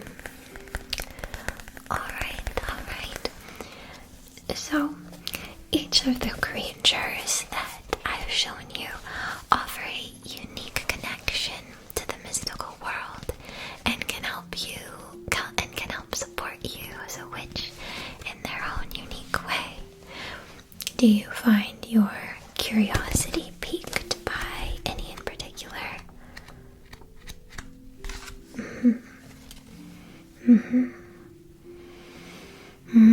I see. Those do feel suitable for you. Noted. And now for the final step of determining your pairing. I do have a special process. I'll have you undergo a magical assessment. It's a test, but don't let that spook you. You needn't have studied or anything. It's not that sort of a test. It's more of a peaceful, guided visualization where the choices you make will uncover the truth of which familiar you are destined to be with. It will help me to understand your innate tendencies. Then we will introduce you to the familiar that I believe will best resonate with your energy. It's all about finding that special, deep connection. Familiars are not just partners, they are your lifelong friend. They'll be there through your magical studies, your triumphs, your challenges, supporting you every step of the way. Are you ready to begin? Wonderful. You can keep your eyes open throughout this process if that's what's more comfortable for you, or close them gently to fully immerse your mind in this calming reverie. Try your best to truly submerge yourself in my words, richly imagining all the sights, sounds, smells, tastes, and touches you're experiencing in this dream-like state of visualization. You awake in the early morning. It is lightly raining with distant thunder. Which robes do you choose today? Your most expensive silky white robes with silver embroidery that never fails to earn you compliments. Your most comfortable, soft cashmere robes of sage green with pink flowers hemming the edges, or your warmest quilted robes of many colors and patterns.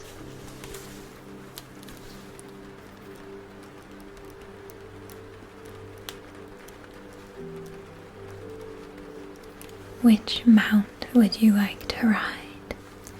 Majestic golden dragon, elegant green-scaled serpent, peaceful star-wing moth, fearless thunderhawk, swift leviathan cloudfish, sturdy owl griffin, serene sky whale, mysterious crane, regal phoenix, fluffy winged tiger, or the graceful Pegasus.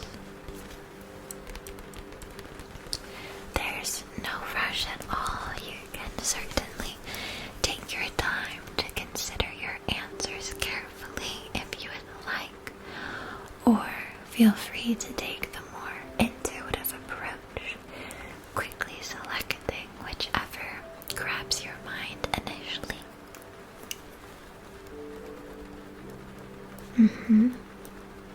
You carefully climb upon your mount, buckling the green leather and settling your boots securely into the stirrups. With a gentle tap tap of your heel, you direct your mount to take to the skies. As you soar higher and higher, and the world shrinks away beneath you, the rain suddenly intensifies, and the winds grow ever bolder. Do you guide your mount to fly through the storm, above it, around it, or below it?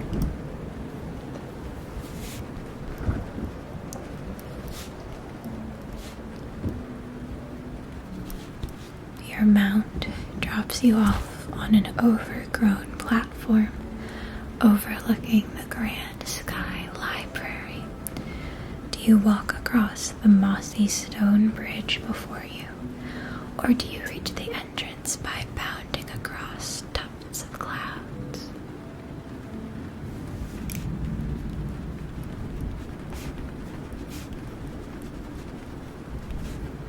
When you reach the library, 3 entrances await you. Do you pass through the grand golden doors engraved with grand scenes of ancient tales?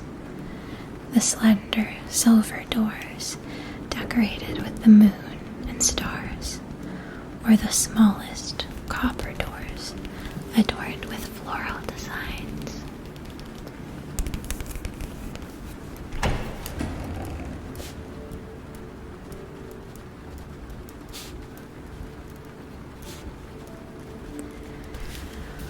Which guardian do you approach to request a tour of the archives?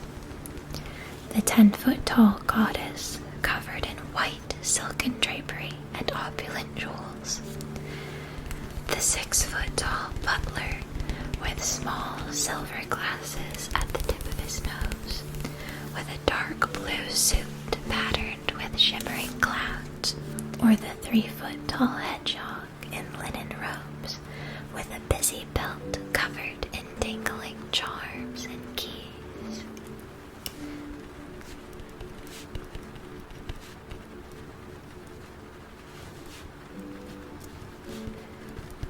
Do you tell your guide your real name or an alias?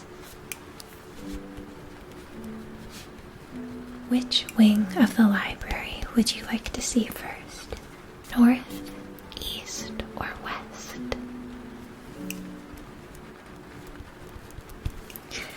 Which book do you pick up to look through? The thick blue book bordered with silver vines that reach out from the cover. The thin emerald green book inlaid with rubies and pearls.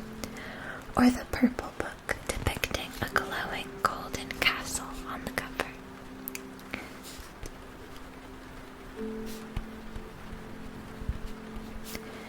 Your guardian brings you to a private reading nook to enjoy your chosen book in peaceful solitude. They insist on bringing you tea and snacks. Which snack do you choose from the platter? The blackberry mochi, the star-shaped pastry filled with lemon curd, or the bowl filled with tiny orbs of many colors?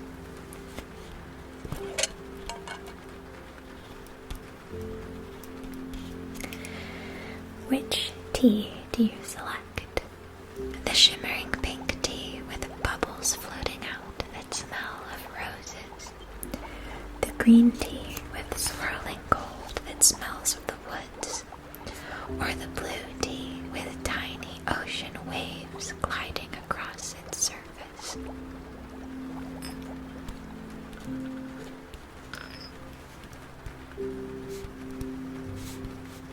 Which seat do you choose? The window bench, the loft, the blanket fort, the swing, or the plush old library chair?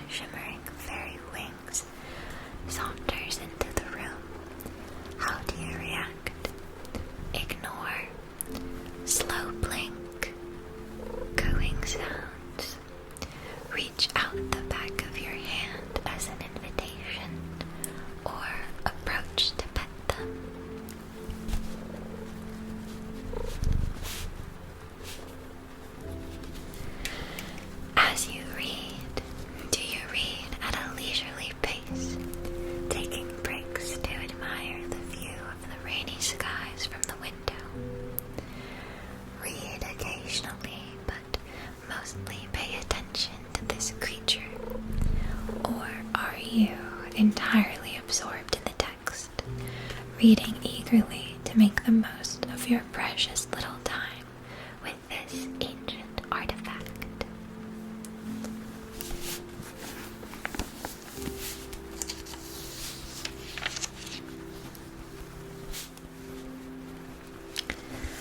Which bookmark do you choose to mark your place? A silvery silk ribbon with a sapphire crystal tied to the end. A textured beige piece of paper decorated with pressed lavender. Or a braided strand of golden twine with tiny gems of every color intertwined within it.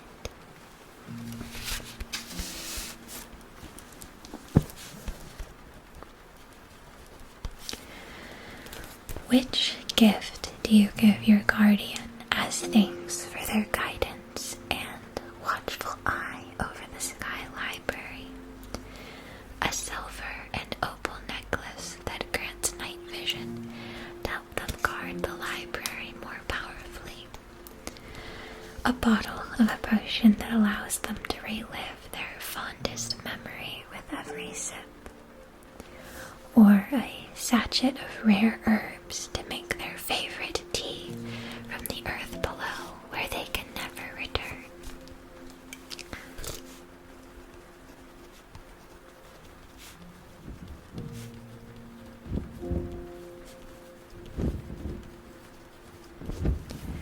Your mount returns to carry you back home.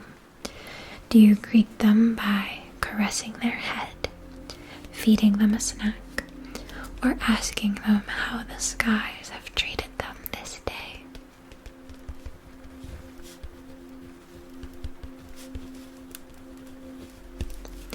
Would you like your mount to deliver you at your doorstep so you can go straight to sleep after this exciting adventure? Or at the tavern where your friends will be meeting this evening for card games and gossip? Or at your favorite lookout spot on the cliffs to enjoy the sunset in solitude?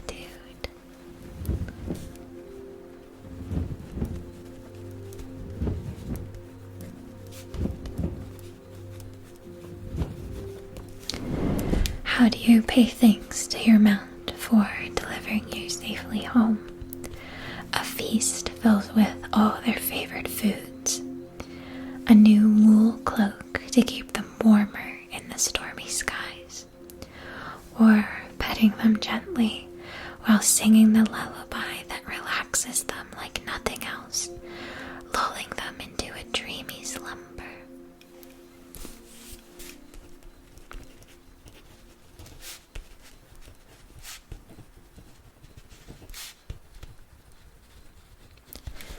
Wonderfully done. Thank you for your answers. Based on this, let me do the best again. Notice think that's goodest. You said the arts good. Well then, allow me to introduce you to the familiar that your results have matched you with. The perfect familiar pairing for you will be this sweet white cat named Lilac.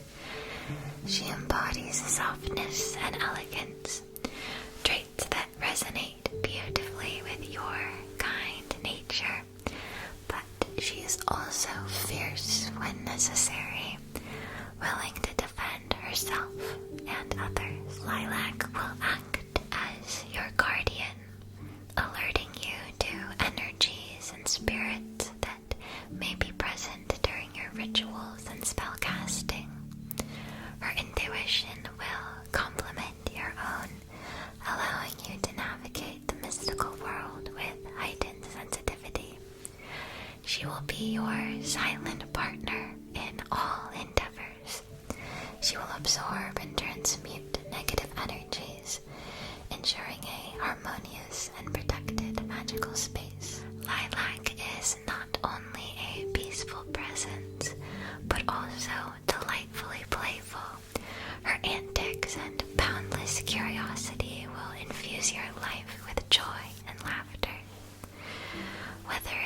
chasing after a feathered toy or pouncing on sunbeams. She'll remind you of the importance of embracing the present moment and finding joy in the simple pleasures of life. This cat is also remarkably brave, possessing an innate fearlessness that extends beyond the physical realm.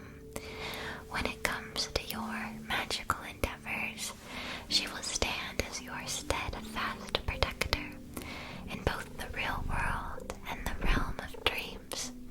You can rest assured that Lilac will be your loyal guardian, watching over you with unwavering courage. I'll send you off with a kit of essentials to care for her with, including her brush, food, a bottle of Luminara extract.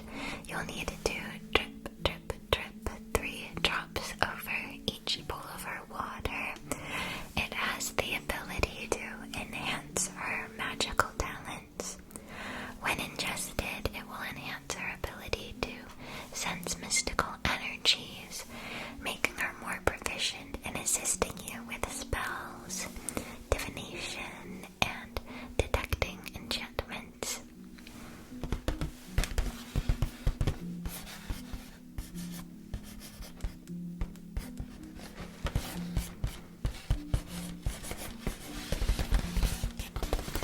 Your total today will come to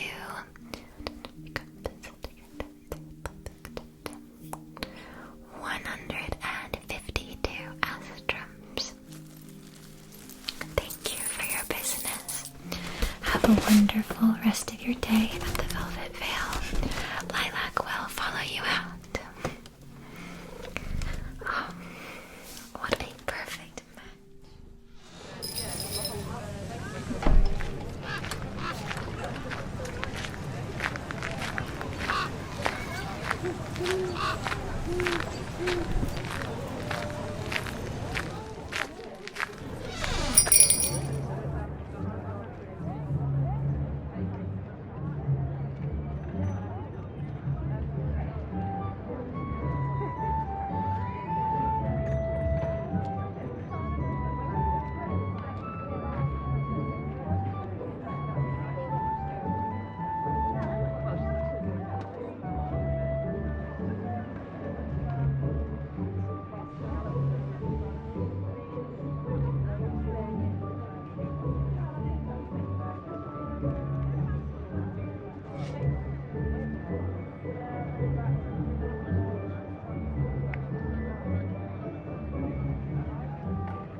Hello there, little witch. Come in, come in.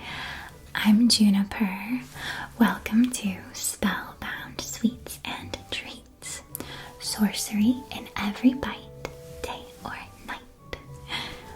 Oh, I see you've got a few bags there. You must be a new student at Lily Valley. You must be quite a clever witch. Congratulations on your acceptance. How's your shopping trip been going so far? Wonderful. Well, I'm so glad you've decided to drop by my little shop. Were you tempted by the delightful smells or the enchanted gummies bouncing around in the window display? Oh, I see, I see. Well, each and every one of my tempting treats offers a magical experience beyond their delicious taste. Do you have a hankering for anything in particular? Cookies, chocolates, gummies, hard candies? You'd like to see it all? I like your style. Well, in that case, I think you need a little something to enjoy while you look. You can try our newest drink, Fairy Nectar.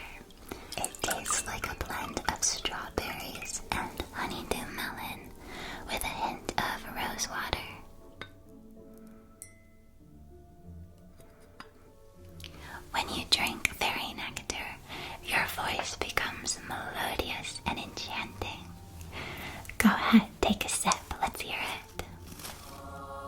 Oh, wow. Like a siren's sweet song. Truly music to my ears. I hope you're feeling talkative today. So, let's see where to begin. Do you like sour candies? Okay, you're in for a treat. We have these adorable little cauldrons filled with toil and trouble sours. They're like the bubbles of the brew, you know.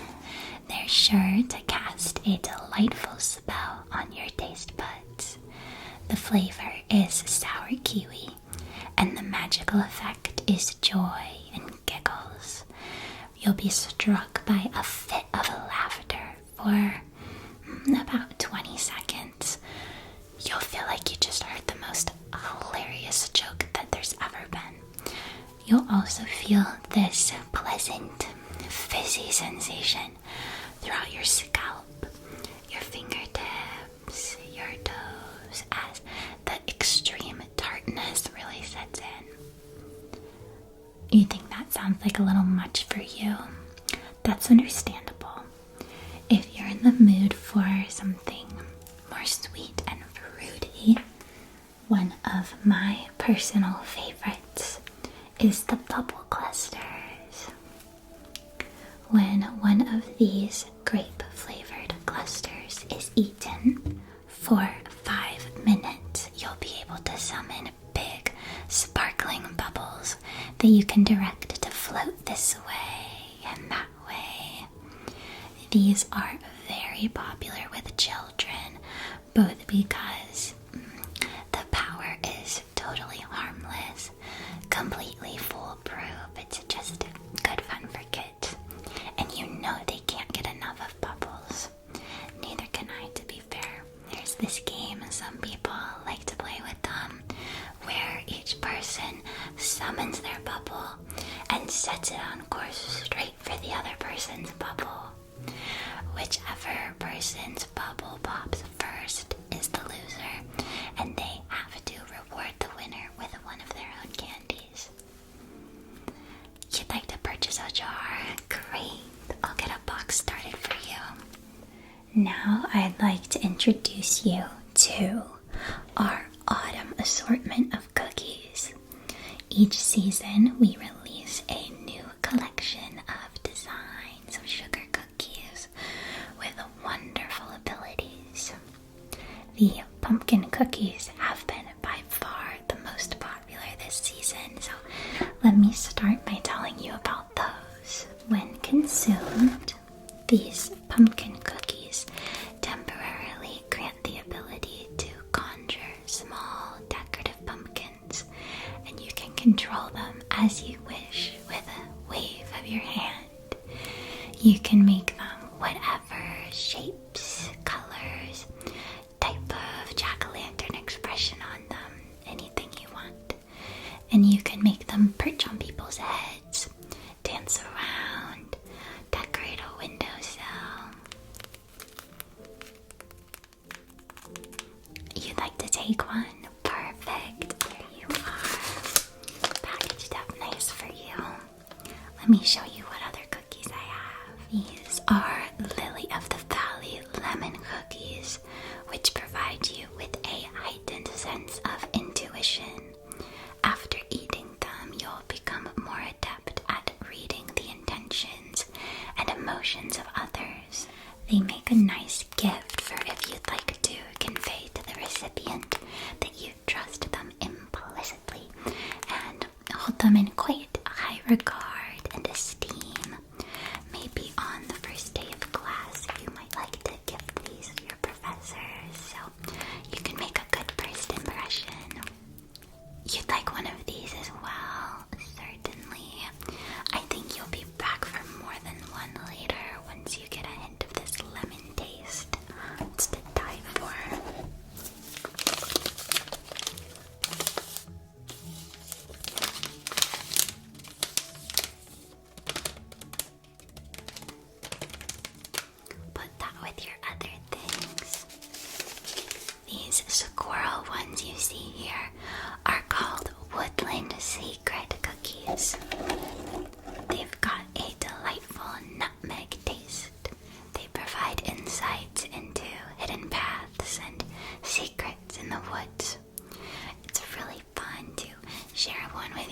friends and then go take a stroll in the woods together.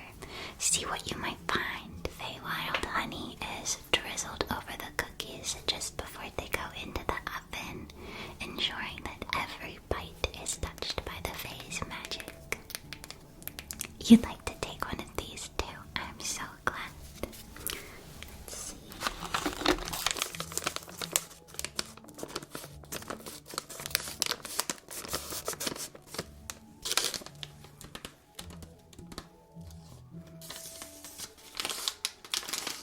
It's just precious. And finally, these windmill cookies have a subtle vanilla flavor and will cause you to briefly float up in the air.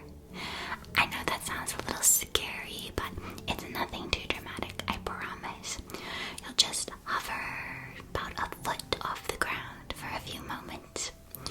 I use it sometimes when I can't quite reach some of the candies stored on the top shelves. I just take a bite. Nothing too scary about it. Just before placing them in the oven, we chant the incantation to activate the levitation spell. It goes, with each spin, rise and sway. As the windmill turns, you'll float away. One of these as well will do. You've got the whole autumn cookie collection.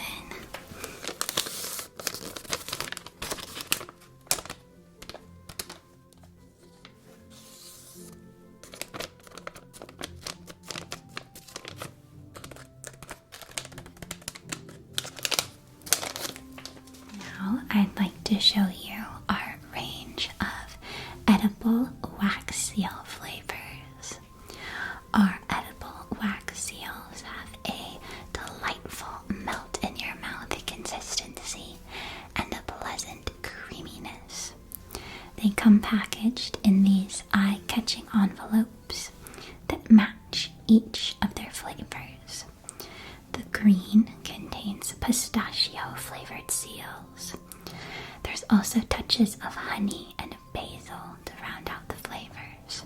For about 1 minute after eating it, anything that you say will mysteriously come out of your mouth in an ancient, long-forgotten language. You never know which language you might get. Could be Elder Tongue, Fey Whisper, Thalari. It's a peculiar feeling to somehow be speaking a language you don't even know. Yeah, it can impress or maybe spook your friends. So open this up so you can see. You pull it out. That pouch has about 5 edible wax seals in there for you to enjoy. So that's the pistachio flavor. Then there's the gold wax seals.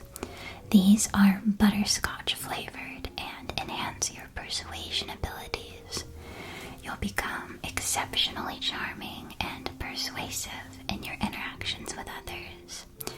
They're perfect for moments when you need to sway opinions or win hearts with your charisma. These are definitely helpful to keep handy. Quite popular with students trying to work up the courage to ask their sweetie out on a date.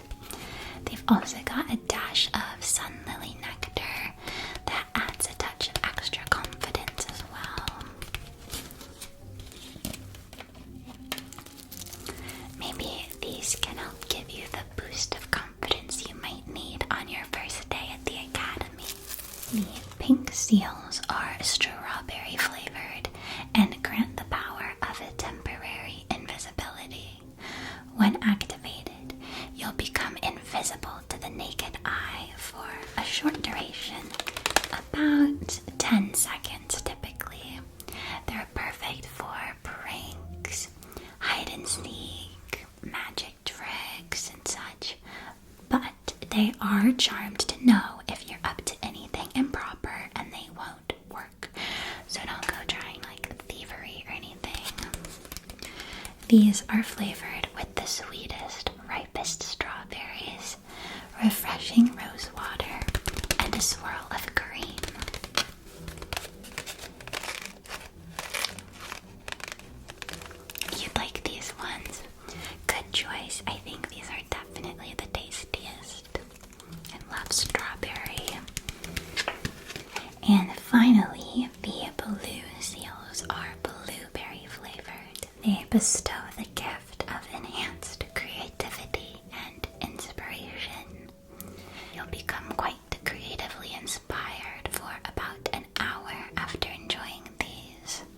These really help when I'm trying to dream up exciting new recipes.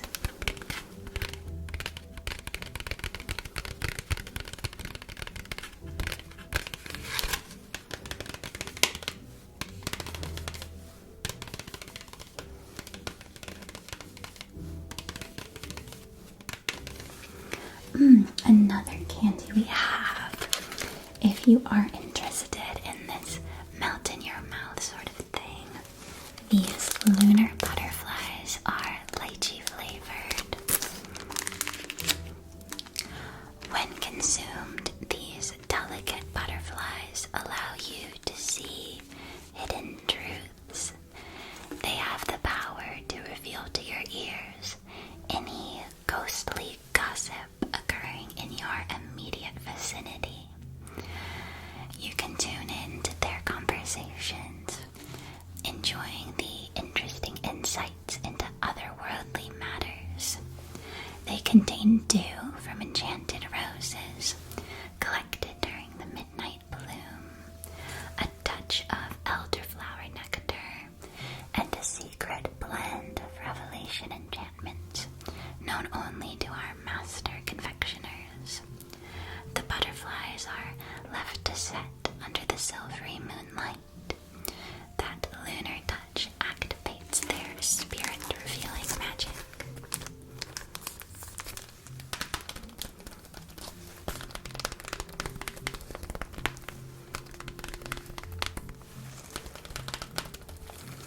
You would not believe the things I've heard with these. These mini peach gummies are a delightful treat. The peachy flavor is so intense, just how I like it. Very sweet and very tart. These gummies grant the ability to communicate with plants and understand their needs. You'll be able to nurture them with ease. They're crafted from ripe peaches kissed by the morning sun, rainwater collected during the gentlest showers, and a secret blend of plant communication enchantments.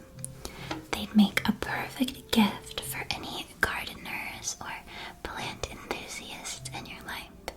Maybe even you if you've got a bit of a brown thumb. You don't look like you do though, to be honest. You look like you can grow basil like nobody's business. This is one of our newer offerings. The blueberry lemonade teardrops. Aren't those cute? These have been flying off the shelves, both thanks to their refreshing flavor and helpful enchantment. These teardrop hard candies provide a burst of energy and refreshment, perfect for tired students in a desperate need of a nap but lacking the time. And as an interesting perk, they also grant the ability to manipulate water in small amounts. So I love taking one of these before a bath, and I can amuse myself by directing little water puppet shows. They're perfect for quenching your thirst, providing a burst of energy, and entertaining yourself in the bath.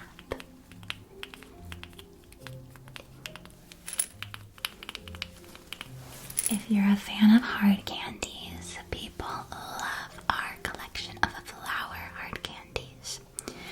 The lavender flavor is imbued with blossoms plucked under the serene moonlight, known for their relaxing properties. These are commonly gifted for Mother's Day. The honey flavor offers a nurturing touch of nature's healing essence, a popular flavor to be included in gift baskets for those who are sick. The rosewater flavor carries the ability to soothe emotions, a thoughtful present for anyone dealing with heartbreak. Next, I'd like to show you our Lover's Garden gummy set. The leaf-shaped gummies are green apple flavored and will cause nature to seem to be leaving love letters for you all around. Blossoms abound, heart-shaped leaves, romantic messages, rustling grasses whispering sweet nothings, and hidden romantic messages within tree bark. And the rose gummies are raspberry flavored. Those will give you a boost of love, making you feel temporarily enamored with whoever stands before you.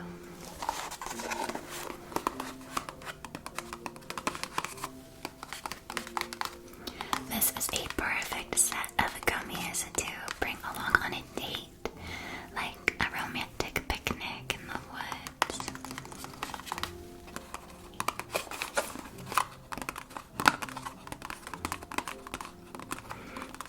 I forgot to show you our Neptune's Treasure taffy. People go crazy for this stuff. I'd say these are probably most popular in the summertime, but can definitely be enjoyed year-round. They're handcrafted with the utmost care. The secret to the delightful flavors lies in the rarest ingredients from the depths of the ocean. The primary magical ingredient is the essence of deep-sea coral flowers. These blooms only open under the light of a full moon, and their nectar is known to enhance one's connection to the sea and its mysteries. And the sprinkle of a siren song sea salt is what gives our taffy its unique, salty, sweet flavor that is just irresistible. Lures you into the depths of its deliciousness. Each batch of taffy is lovingly crafted by our resident candy sorcerers. They blend the ingredients into the cauldron, stirring it with a special mermaid's trident wand until it's just the right consistency. Then they stretch, and pull the taffy until it makes those lovely shimmering swirls. It's a labor of love, and the result is a taffy that tastes just like the ocean's breeze. It's perfect for anyone seeking a taste of the sea's magic. The taffy's available in a variety of enchanting oceanic flavors. You can choose whichever flavors you like, and however many of them can fit inside of this treasure chest for just 2 astrums. Would you like to hear about the flavors? This one is Coral Berry Breeze. It tastes like those tangy berries that grow on coral reefs. And then this one is Starlit Seawater. Tastes like a sea breeze under a starry night sky. These are Seashell Citrus Splash, a burst of citrusy freshness that's like biting into a juicy sea fruit. Siren's Serenade, a harmonious blend of sweet strawberries and cream. This one's probably my favorite. And finally, Nautical Bliss, a rich and velvety blueberry flavor that captures the essence of coastal blueberry bushes. So, I've saved the best piece of information for last. Once you eat a piece of Neptune taffy, it will summon a little water droplet companion for you. It'll float along beside you for a few hours, and everybody gets something different. Maybe your droplet will be shaped like a little dolphin pal, a pufferfish, an octopus. Last time I think I got a jellyfish. Oh, it's adorable. You'd like to take a treasure chest of these? Great.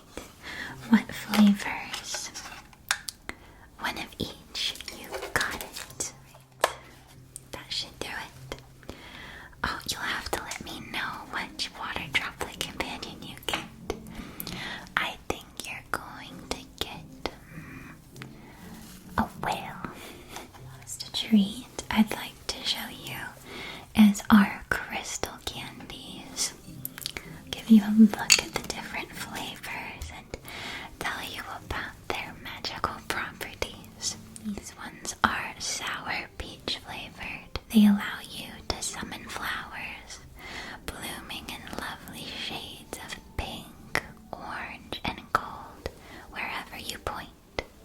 They'll only last for a few moments, but it's good fun to fill the room with blooms for a bit. The texture of these is so nice. They are hard and crunchy on the outside, so you get that nice, crisp, satisfying bite. Then on the inside, they're nice and soft and gooey. Then there's the blue crystals. These are icy watermelon mint flavor. After eating these, you can briefly summon a tiny whirlwind that playfully lifts lightweight objects into the air. It's a pretty entertaining spectacle.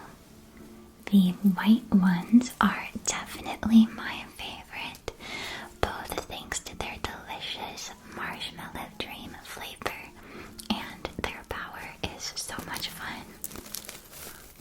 Basically, with these, you'll be able to choose one cloud in the sky to morph into whatever shape you like. The shape will last until the cloud drifts away. Sweethearts like to use these to express little messages to each other, like, will you go steady with me? Will you go to the dance with me? Things like that. But personally, I just like to turn the clouds into like hearts and star shapes. I think it looks so adorable. And last are the red crystal gummies. These are spicy dragon fruit flavor. After consuming these, you'll have firework breath. Your breath turns into this stream of shimmering golden sparks and puffs of smoke, which can be used for creating mesmerizing firework displays. These are pretty popular with magicians and street performers, but there's this one girl with a temper who likes to come and buy them whenever she knows she needs to chew someone out, and she wants to add that extra punch and pizzazz to it. You've got to respect the showmanship. You'd like to do the pouch of the marshmallow dream crystals. Perfect, good choice. Let me just finish boxing everything up for you.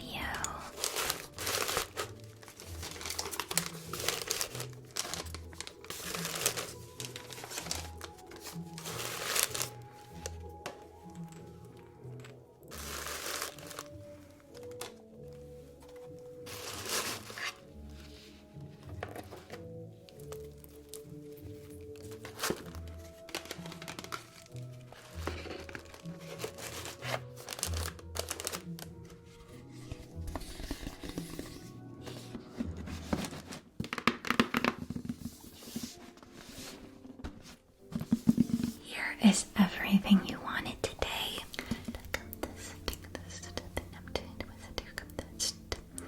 24 Astrums. Thank you very much. I'm so glad you stopped by. Don't forget to come back soon because we're always updating our stock with exciting new treats. Goodbye for now, little witch. Goodbye, goodbye, goodbye.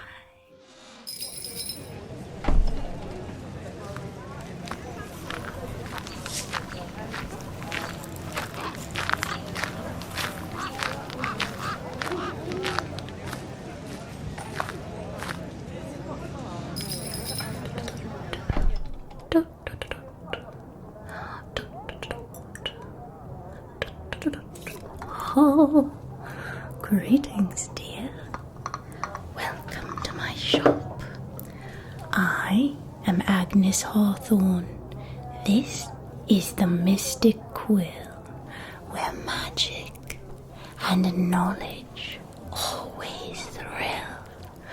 Oh, I'm certain you'll find yourself just delighted by the place. Our shelves are brimming with knowledge, waiting to be unlocked. Magic resides in every every corner. What brings you today?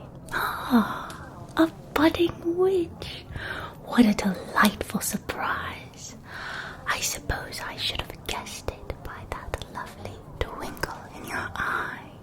So then, what exactly are you in need of? A list?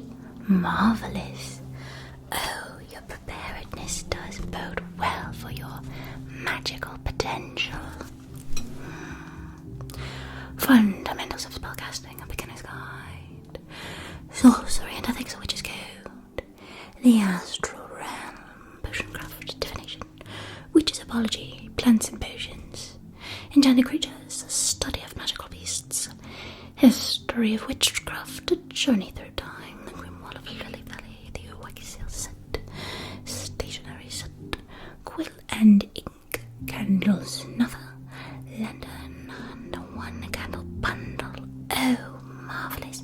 You have selected such excellent courses for your first year of studies.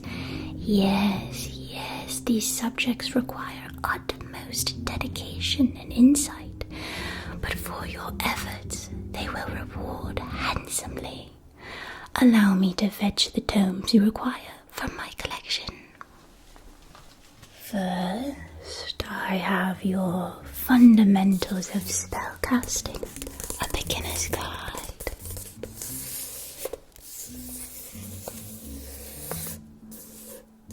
There she is, the young spellcaster herself, wand in hand, wowing the crowd. This will soon be you. So, it says here, within these pages, you'll embark on an enthralling journey into the world of spellcasting, unraveling its secrets and learning to wield its extraordinary potential. The journey commences with a foray into wand work, where the essence of spellcasting begins. You will learn to channel your intentions using precise wand movements, a delicate dance between your will and the magical forces that surround you. As you hone your wand work skills, you'll unlock the power to shape your reality through focused energy casting, the foundation upon which all enchantments rest. Spellcasting is an intimate expression of your inner self, and this guide will teach you how to craft spells that resonate with your distinctive energy. By the end of this book, you will have gained the ability to create and cast your very own spells, each designed to address your unique needs and aspirations. This newfound knowledge will empower you to transform your life, one spell at a time, unleashing your inner witch. Oh, this class is good fun indeed. I'm sure you'll ace it.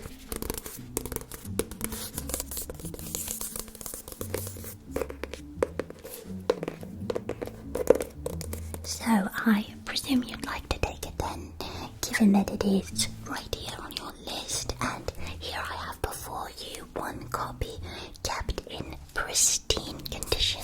Just look at it. Do you see a mark anywhere? A scratch maybe? Any sort of blemish or imperfection betwixt any of the pages? Of course not. No, I've lovingly restored every last page. So you'll take it then? Yes, good, very good. What's next? Oh, of course. Potioncraft 101. Ruse for beginners. Oh, don't you just love this cover? I think it's a darling. Look at him. Oh, his horns, his tongue. He looks a bit perplexed, like he's trying his very best, but something's gone amiss and he can't quite put his claws on. What? It's boiling over, it's smoking. Oh, but he'll figure it out, I'm sure.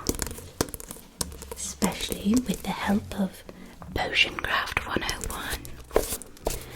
Step into the beguiling realm of potioncraft.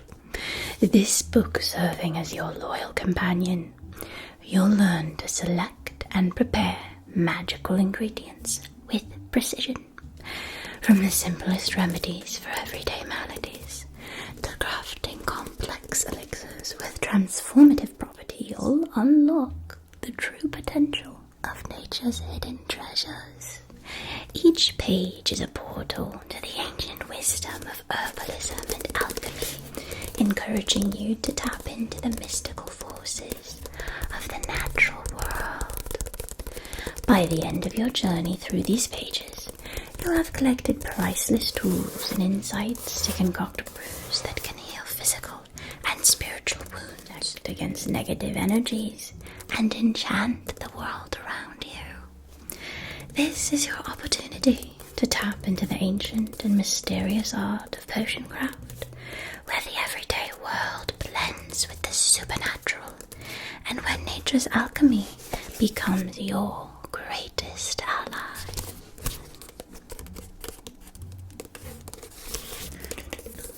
Oh, I do recall I parted with my eyebrows entirely 3, perhaps 4 times in my first potioncraft class.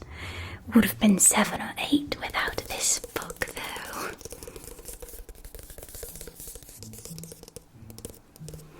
Oh, yes, your eyebrows are a sight to behold, aren't they? Look at those lustrous beauties, perfectly formed hair by hair. Oh, they couldn't be prettier. Oh, I'm sure you'll want to protect these. So you'll take it then? Good, yes, good, very good.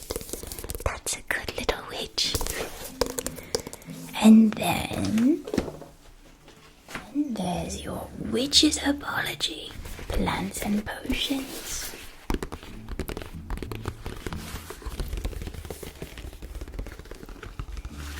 The most gorgeous embossed leather cover. And if you peek at the inside, you'll see the title page, Witch's Herbology, Plants and Potions. There's the little witch dutifully tending to her garden of magical herbs, ensuring that they'll grow healthy and strong, potent enough to serve her well in every potion she wishes to brew. From the desk of Sable Hollowbrook, celebrated witch and seasoned herbalist, this handbook will guide you through a diverse array of plants, each with their own unique charm and potent abilities. Sable hails from a long line of herbalists, inheriting centuries' worth of accumulated knowledge from her ancestors. This ancient wisdom informs her unique perspective on the interplay of tradition and innovation in herbology. As the High Priestess of the Verdant Coven, Sable leads a community of witches dedicated to harnessing the power of nature. She's renowned for her lush, magical herb garden, known far and wide for its diverse and thriving collection of mystical plants. It serves as a living testament to her expertise in nurturing herbs to their fullest potential. Sable has previously authored several award-winning tomes on herbology and potion making. Her works are praised for their clarity, practicality, and respect for tradition, while embracing ingenuity. In this meticulously crafted volume, Hollowbrook shares her extensive knowledge and heartfelt passion, with reverence for the botanical world and a deep connection to the craft. She offers an intimate and personal touch to every page, immersing you in the realm of magical herbs in a way only a seasoned practitioner can. We'll explore a diverse array of flora, from ethereal lavender, known for its profoundly calming influence, to fiery dragon's blood resin, the volatile fuel of potent love spells. Each herb is unveiled like a treasure being discovered, with its history, properties, and the multitudes of ways it can enhance your magical practice. Witchesapology will even take you by the hand, guiding you through cultivating and harvesting your own enchanted garden. Hollowbrook reveals her tried and true secrets to nourishing from seed to blossom, ensuring everything flourishes to its fullest potential. By the end of this book, you will possess the knowledge and confidence to craft custom potions, elixirs, and salves, each tailored to your needs. With Sable as your guide, you'll gather the wisdom needed to harness the boundless magic of herbs. Oh, the herbology class is good fun. I do recall they were surprisingly unsupportive of my particular interest in poisons, however.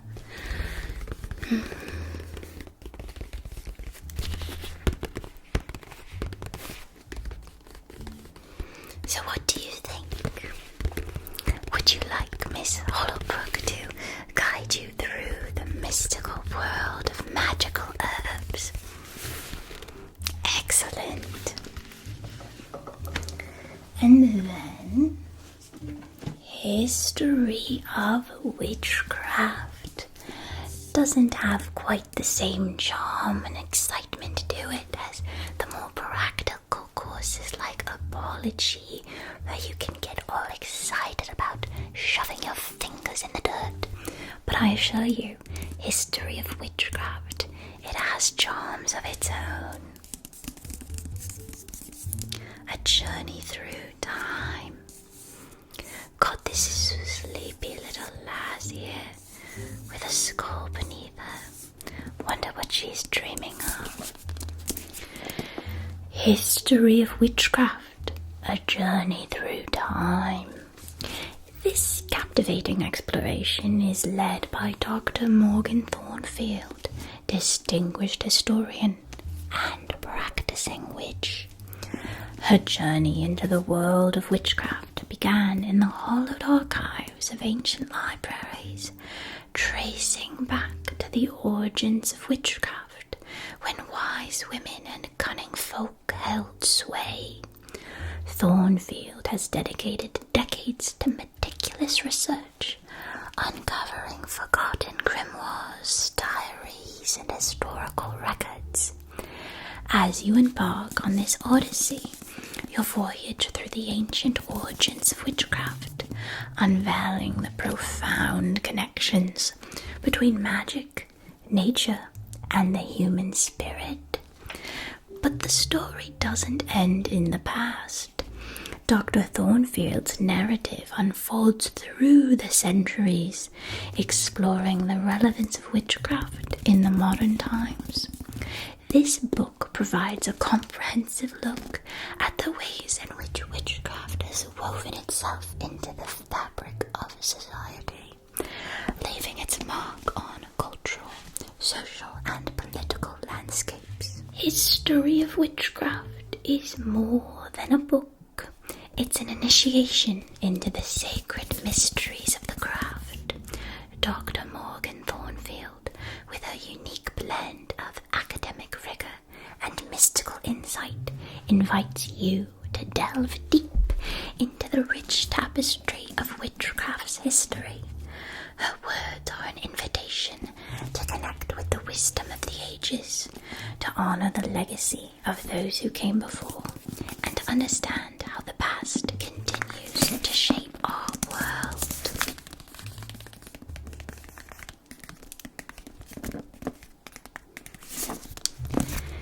And I'd like to draw your attention, please. I'll take it. And I'll put it just there these crisp, gilded golden edges, shining like the stars above. Even if not a single moment of the historical recollections within these pages get your interest, perhaps these shiny golden shimmers might do a little something to your brain. Oh, I bet you just can't resist. Look at it, look at it, look at it. It's gold, it's shiny, it's lovely. Don't you just want to have it? Don't you just want to take it for yourself and keep it forever, forbidding anyone else to ever touch? Stay back, stay back.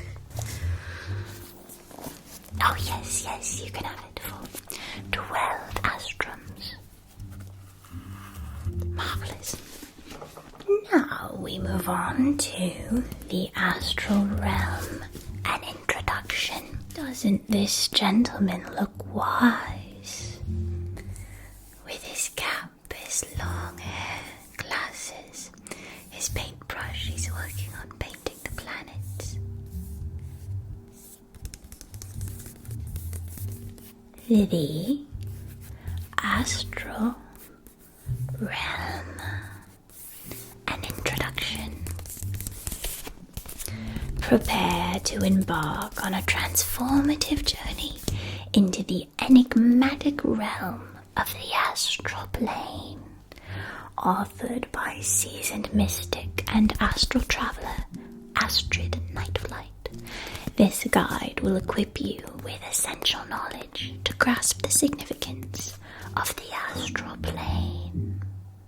Delve into the rich tapestry of astral history and its interconnectedness with the spiritual and magical worlds. Unlock the gateway to the astral realm with proven techniques for projection and meditation, techniques for astral projection and meditation. Practice the art of separating your consciousness from your physical body. Astrid's expert guidance will lead you through the intricacies of astral travel, providing a safe and transformative experience. Once you've mastered the basics, infinite possibilities await. You will gain profound insights into your own psyche, leading to deeper understanding of your place within the grand tapestry of the universe. This thoughtfully crafted introduction bridges the gap between the ordinary and the extraordinary.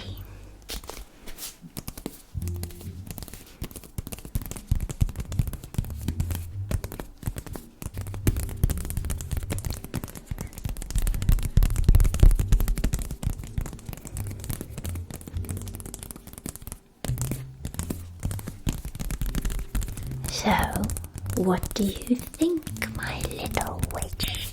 Are you prepared to dive into the astral realms? Who knows what you might discover? Good, good, good. And then, sorcery and ethics, a witch's code. As a witch, you will wield unbelievable, indescribable amounts of power. It is crucial that you have a thorough understanding of how to wield these powers responsibly. Yes, or else great disaster could befall our realm, if not for each and every witch bearing this burden of ethical practice. Sorcery and ethics. A witch's code. You'll be filled with such a rush, such a thrill when you start to uncover all the wonders you are capable of. It's easy to go wild, throwing your powers this way and that, casting willy-nilly with nary a thought for the consequences. senses. But imagine a world where every witch acted in such a way. Oh dear, not the sort of world I'd like to live in at all. Sorcery and ethics serves as a beacon of light in the often murky waters of magical ethics. Lady Elowen Moonshadow, renowned practitioner of the craft and esteemed professor, has dedicated her life to the pursuit of ethical magic. A high priestess and spiritual guide, Lady Moonshadow's journey into the realm of witchcraft began in her early childhood, guided by her grandmother's teachings. With over 3 decades of experience as a witch and her profound understanding of the delicate dance between magic and morality, Lady Moonshadow's leadership has been a source of guidance for countless practitioners seeking to harmonize their magical pursuits with principles of responsibility, empathy, and benevolence. She holds a master's degree in comparative religion with a specialization in magical ethics, a testament to her scholarly approach to the subject. In Sorcery and Ethics, Lady Moonshadow delves deep into the principles and moral codes that serve as the guiding stars for a witch's conduct. Together, you'll unravel the intricate threads of ethical spellcasting, divination, and the use of magical knowledge, grappling with the ethical considerations that shape your path as a witch. The ethics of love spells, the responsibilities of spellcasting, and the interconnectedness of magic and the natural world are just a few of the topics you will explore. Lady Moonshadow offers practical guidance on how to navigate these ethical complexities, aligning your practice with the values that honor the sanctity of life, personal growth, and the well-being of all creatures, big and small. Not one of the most thrilling of your courses, but absolutely essential nonetheless. You'll take it. Oh, lovely, lovely, lovely. I just knew you were a responsible witch. And then there's divination, seeing beyond.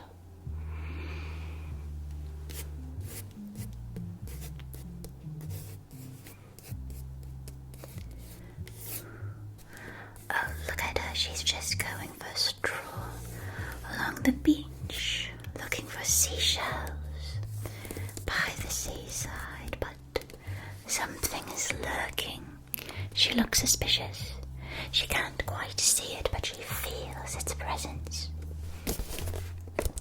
Master Mystic Amora Evergaze reveals the unseen, offering insights and techniques that will allow you to harness the ancient and powerful practice of divination. In these pages, you'll embark on a voyage into the vast world of divination, where you'll encounter a diverse array of methods for peering into hidden realms. Explore the mesmerizing art of crystal gazing, where rich amethyst, shimmering citrine, and iridescent moonstones reveal secrets and visions beyond the mundane. Step into the captivating world of tarot reading, where each card becomes a gateway to your innermost truths, and delve into the mystic depths of scrying as you peer into reflective surfaces like water, mirrors, and crystal balls, unlocking the power of insight and foresight. Each method is unveiled with precision and care, offering not just a superficial glimpse, but a profound exploration. Detailed instructions, practical tips, and real-life examples will guide you through your divinatory practice, ensuring that you not only understand the techniques, but also develop the intuitive skills required for accurate and insightful readings. You'll learn to interpret the language of the cosmos, honing your abilities to unveil hidden truths and foresee the paths that lie ahead. This tome is the key to unlocking your inner seer. Your latent talents for divination await awakening, and the universe's secrets are yours to explore. I think you'll have quite a knack for divination in particular. Yes, I can just smell it on you. And then, enchanted creatures, a study of magical beasts.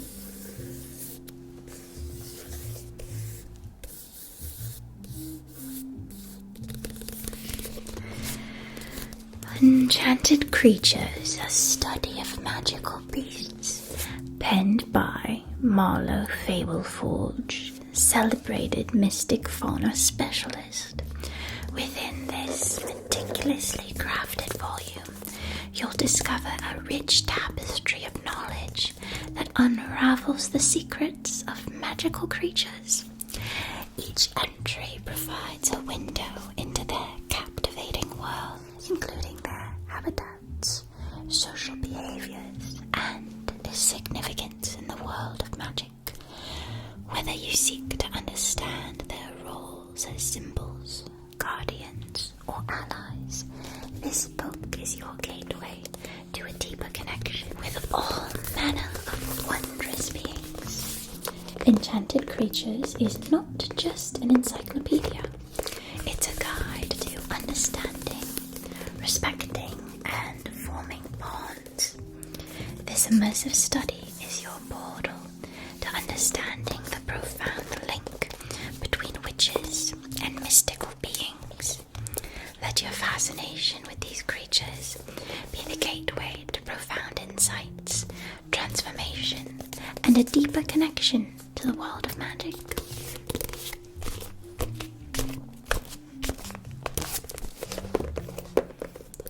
Have you been matched with your familiar yet? Oh, how exciting!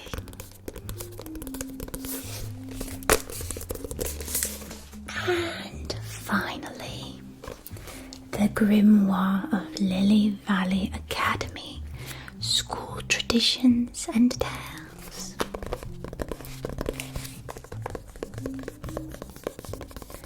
Step through the enchanted doors of Lily Valley Academy, where magic weaves through the very walls and the echoes of history whisper through every corridor.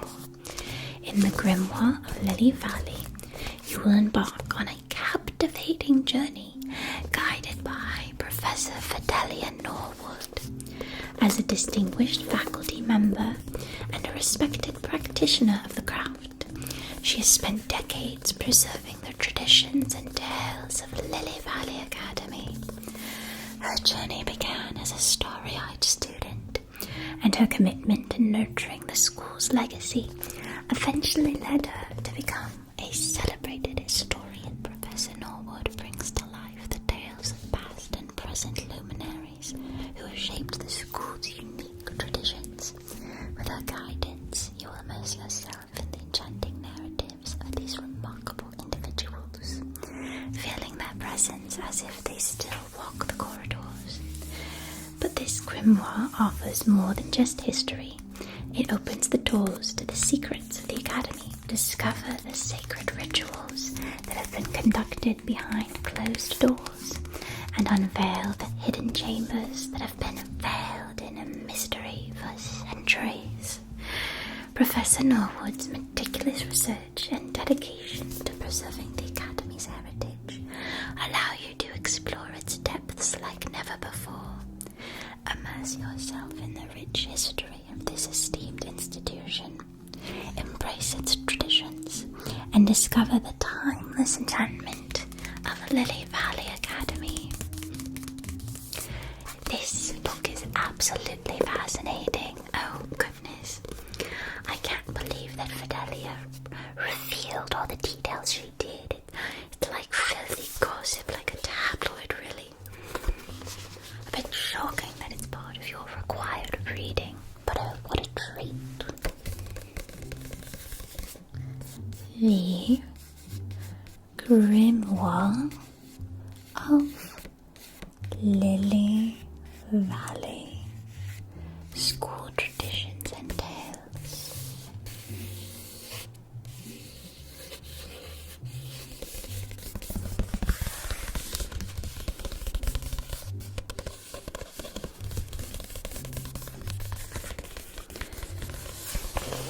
Well then, that's the last tome on your list, and every one of these tomes will provide a solid foundation for you as a young witch. I'm so pleased you've acquired them. Now then, let's address the accessory items on your list. This is your essential wax seal set for your first year at the academy. It comes in this gorgeous deep green box with the golden border.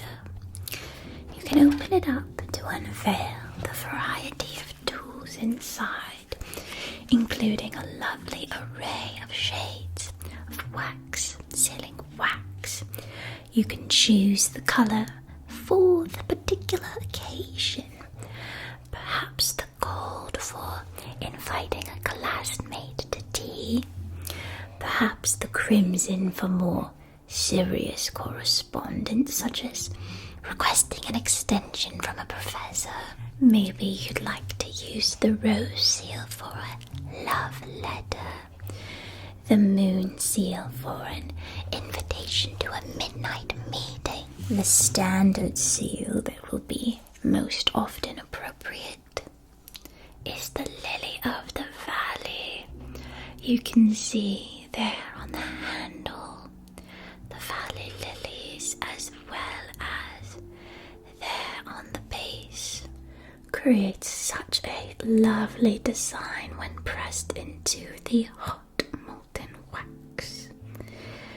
All of those intricate details are preserved in the wax, displaying the impression of the gorgeous cluster of valley lilies. This spoon is meant to be held above the candle when lit. You just place a few beads of wax into the spoon, hold it above the flame, and they will melt quite quickly. But even quicker would be to use the tip of your wand. You might not know how to do it quite yet, but I assure you by the end of your first semester, you'll have it mastered.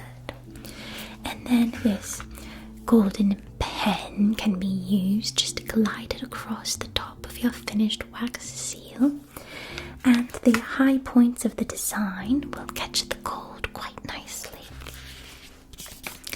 So yes, at the academy you'll find these wax seals useful in a multitude of situations, such as submitting your assignments, sealing up your study notes, sending letters to your teachers, fellow classmates.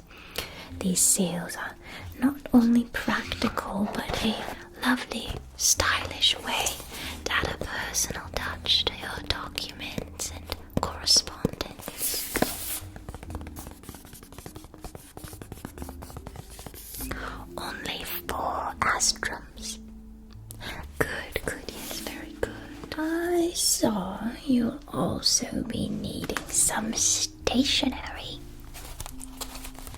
Here is a set of letter paper featuring elegant designs that are sure to impress, leaving every recipient feeling thoughtfully considered. How could you not, receiving a letter decorated with these swirls, these roses?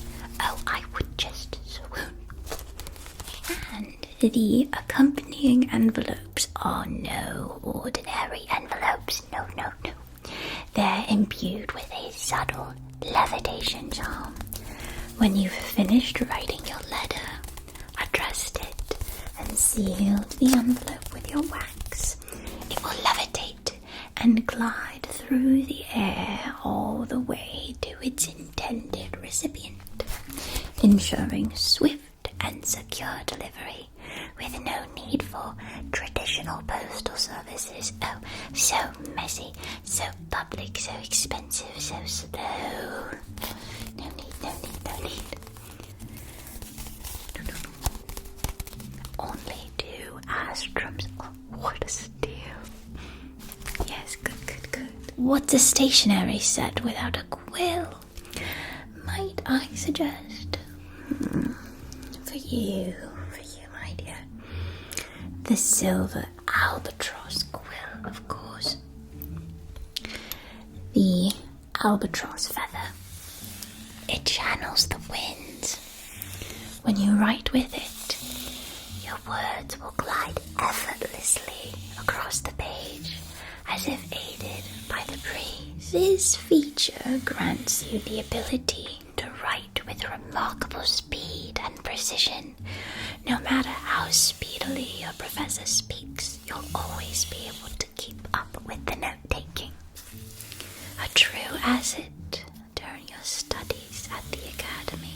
The tip is formed of starfall silver, a rare metal obtained from meteorites. It imbues the ink with subtle traces of shimmers.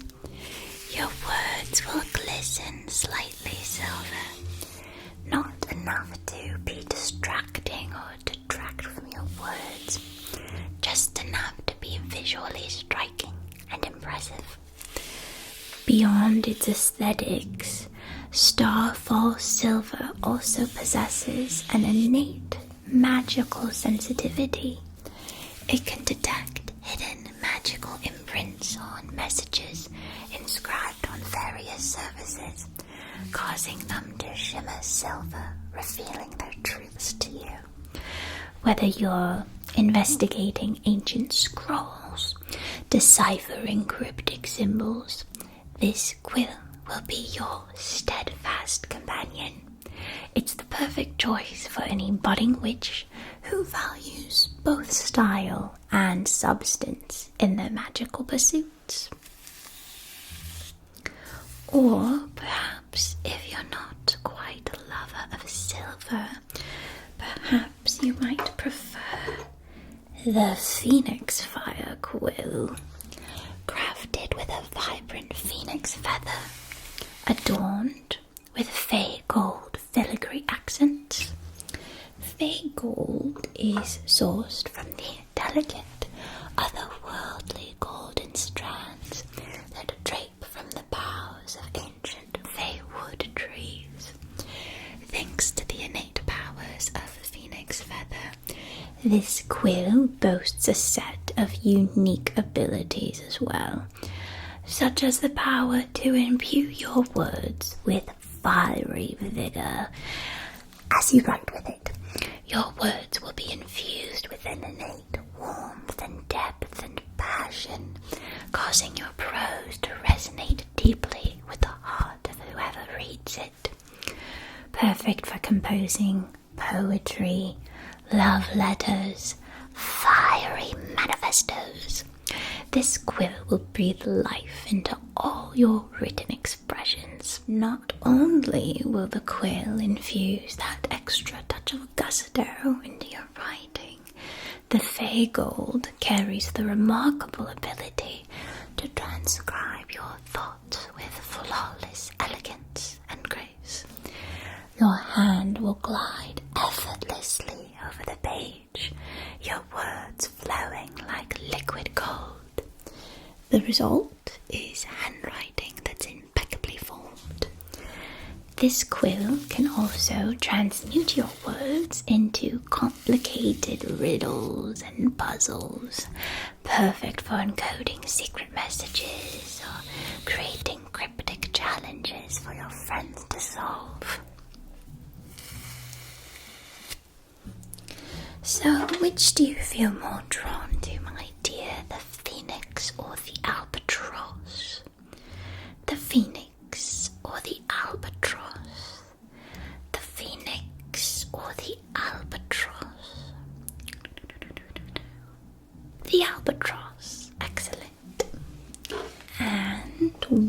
bottle of ink for you, my dear. This never-ending ink will never run dry. Just be sure not to misplace the bottle, and you'll be set for all your years at the Academy. Allow me to reference back to the list. What does next? Oh, looks like you're in need of a candle snuffer. Got one just here for you. This one is a true work of art, crafted from pure copper. It features a charming lily of the valley design, embellished with glistening diamonds. Delicate petals of the lily are coated in shiny enamel, providing a radiantly lifelike appearance. A candle snuffer is a crucial tool in any witch kit, given fire's tendency to absorb surrounding magic. You just can't go blowing them out willy-nilly, lest you spew all sorts of rogue energies across the room, your poor classmates falling victim to whatever stored spells were all up in that flame. No, that just won't do. A snuffer safely contains the collected energy and protects everyone from adverse effects.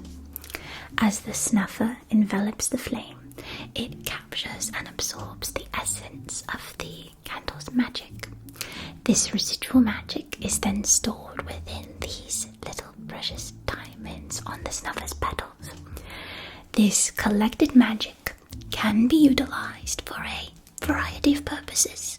In your studies at the Academy, you'll encounter countless situations where stored magical energy can be a useful asset.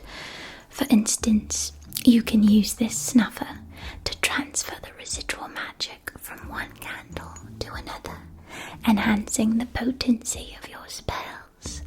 Or, in your potion-making class, you can infuse your mixtures with the captured magic to create more potent brews. So, what do you think? Would you like to take it, or would you prefer to turn your classmates into newts? Good. Next on your list is a lantern. Lovely. I do have several in stock at the moment for you to take your selection from. Depending on your magical specialties, certain lanterns will be more attuned to your needs. The key is to choose the one that resonates with your magical path, helping you to reach your fullest potential.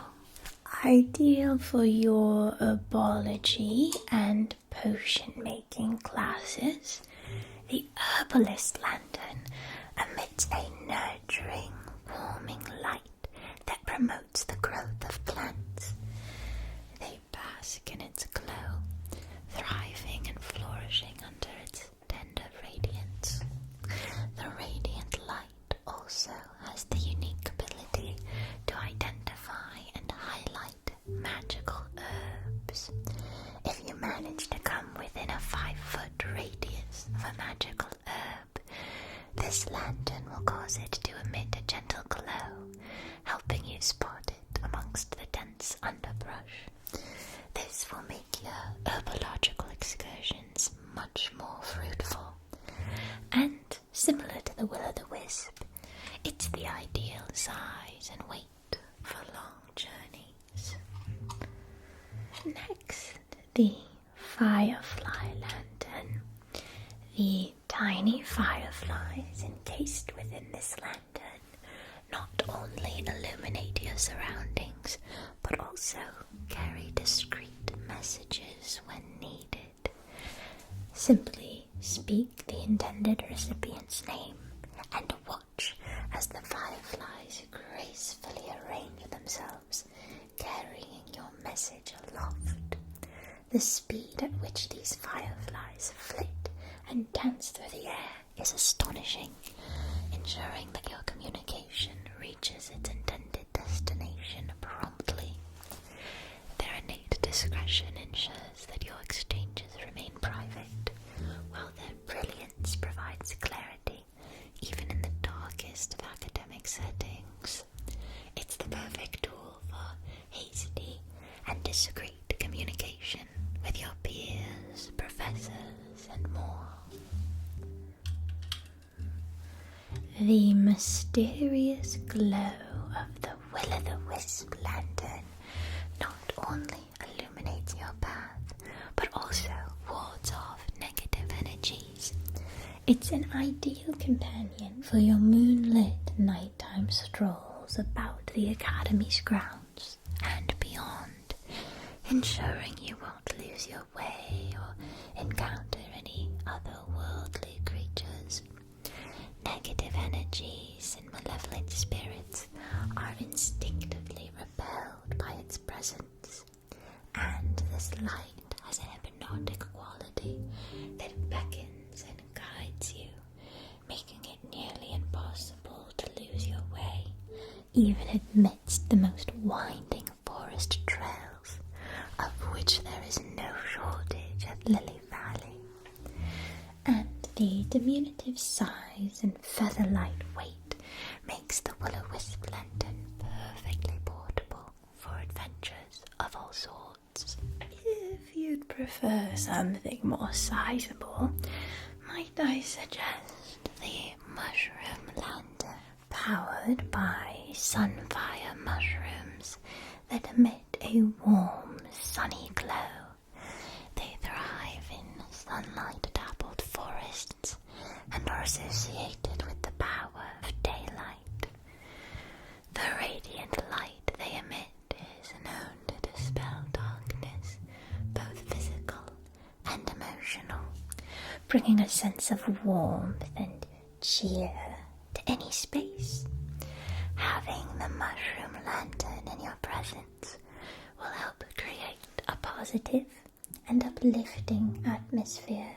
the last one I have in stock at the moment is the Shadow Walker's lantern. When lit, it grants the user a subtle sort of invisibility. While its flame is ignited, the world around you seems to shift. Its ethereal light engulfs you, casting an elusive aura that makes you appear as a shadow among shadows. You become adept at navigating situations that demand stealth and discretion, as your presence goes largely unnoticed by casual observers.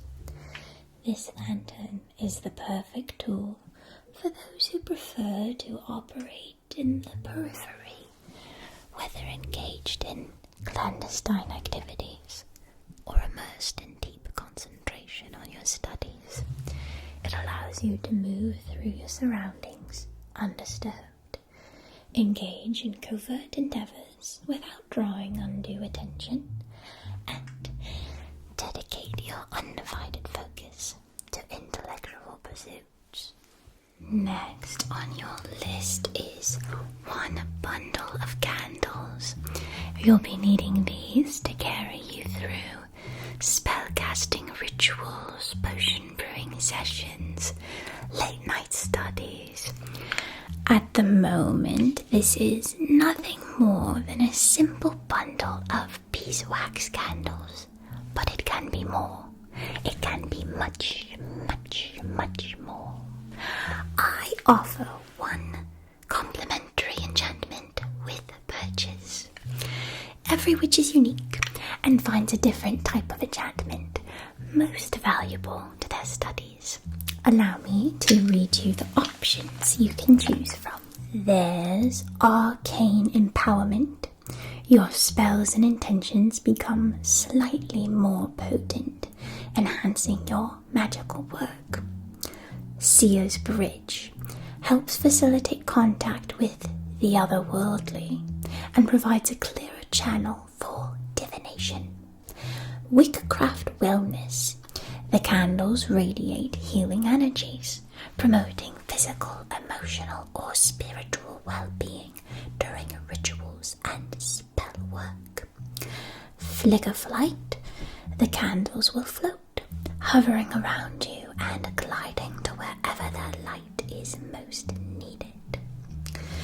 fortune's embrace. Light the candles before making important decisions or taking a big exam, and watch as good fortune and serendipity unfold. Dreamwalker's Reverie. Placing the candles by your bedside will encourage lucid dreaming, dream recall, and dream guidance. Quantum Quicksilver can manipulate time within a small space, allowing for more time to study or complete tasks. Heart's Resurgence provides emotional strength, aiding in difficult emotional situations or helping you bounce back from difficult setbacks.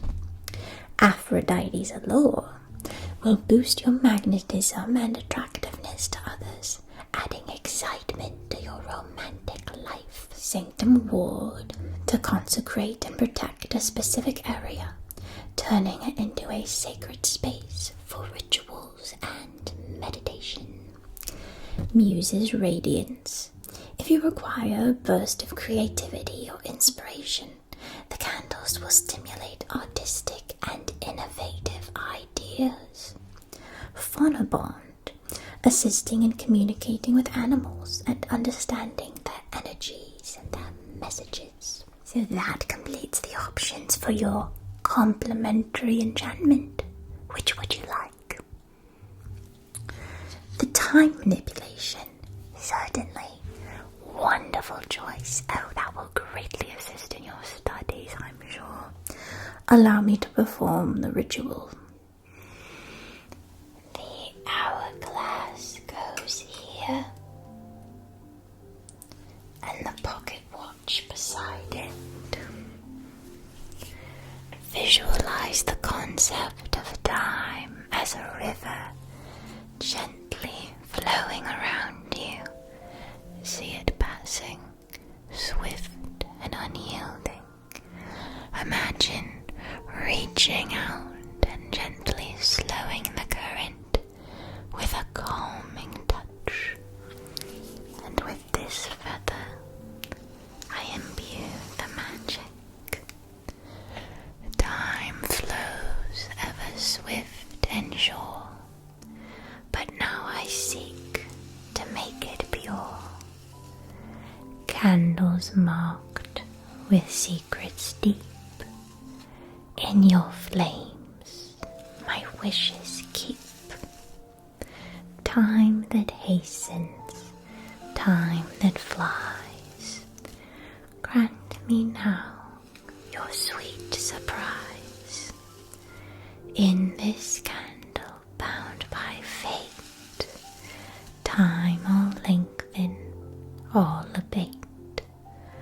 Hourglass's heart by watch's hand, by my will I now command. With this feather I make my plea. Time manipulation, blessed be. Alright, looks like we've finally addressed everything on your list available at my bookshop. Your total today for all these books, all these accessories, it will be 58 astrums. Thank you very much. Allow me to package everything up for you, my dear.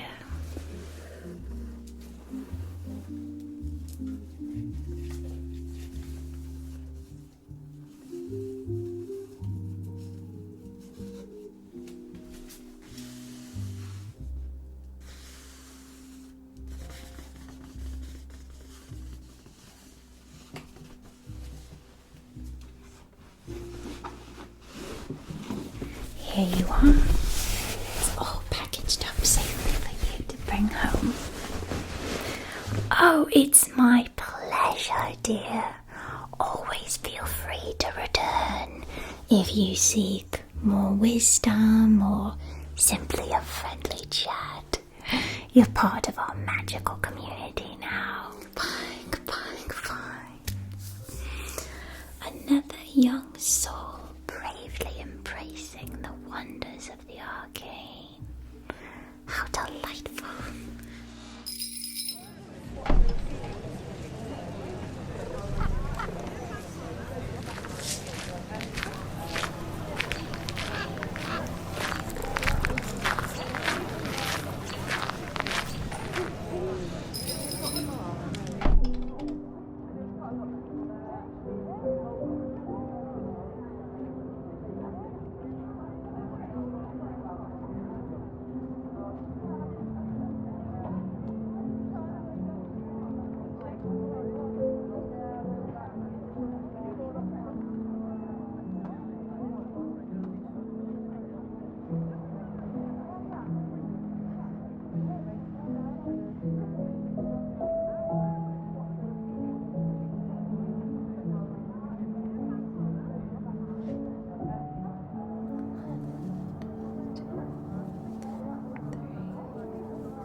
Welcome in, welcome in. Your face is new to me.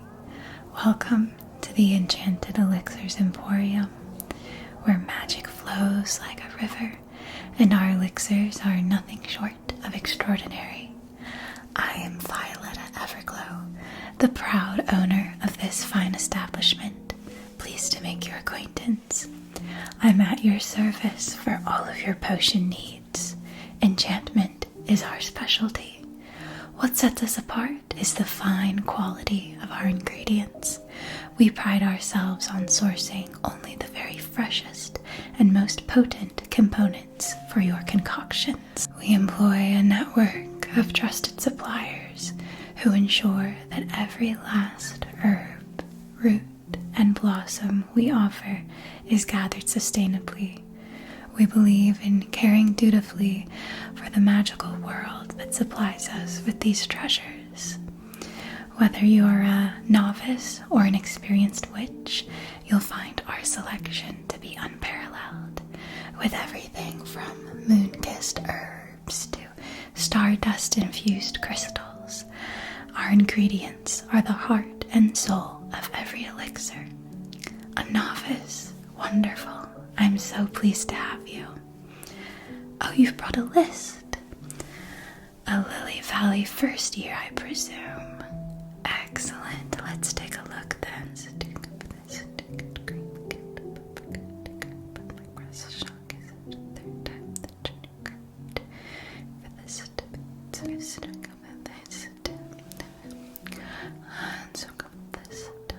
Yes, we've got a bit of that left. I think we're running a bit low, but should be enough for a sachet for you. That's yes. Looks like we've got everything in stock. All of the essentials you'll need to begin your magical journey. Since I'll have your company for a bit, why don't I pour you a nice refreshing drink? This is Lilac Dream Nectar. Have you ever tried it before? It tastes like dewberries with a delicate lavender undertone and a hint of minty coolness, like you're sipping on a breeze.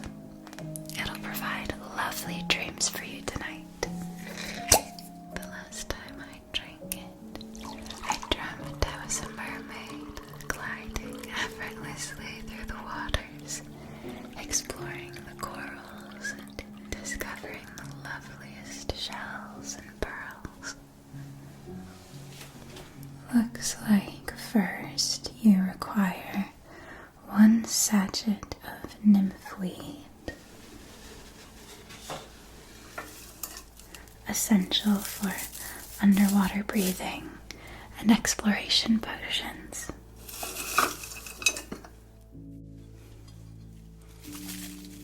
Nymphweed is an aquatic herb that thrives in tranquil lakes and streams with cool, crystal clear waters where nymphs prefer to play. Nymphweed's extraordinary properties lie in its ability to produce oxygen-rich bubbles during photosynthesis. When consumed or included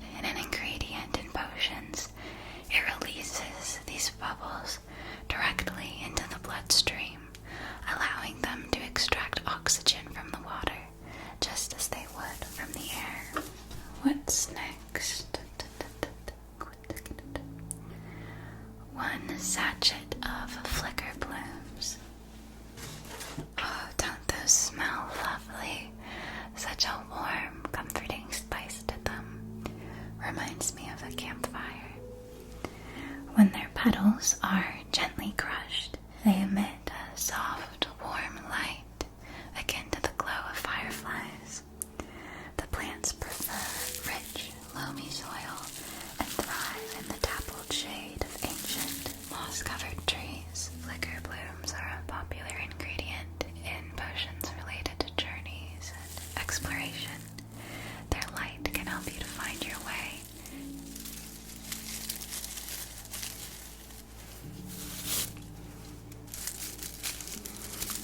One sachet of flicker blooms for you. What's next? A bit of bramble blush blossoms. The essence of these flowers provide a boost of energy, making it suitable for revitalizing elixirs. You'll be able to jump twice as high and run thrice as far with a touch of these in your brew. Adventurers and heroes oftentimes carry bramble blush elixirs along with them, allowing them to perform extraordinary feats of heroism. With a sip, they can leap great distances and scale great heights. Healers and physicians also tend to employ it to speed up the recovery processes for the injured or ill. It boosts the body's natural healing abilities and helps patients regain their strength much more swiftly. There's your bramble blush.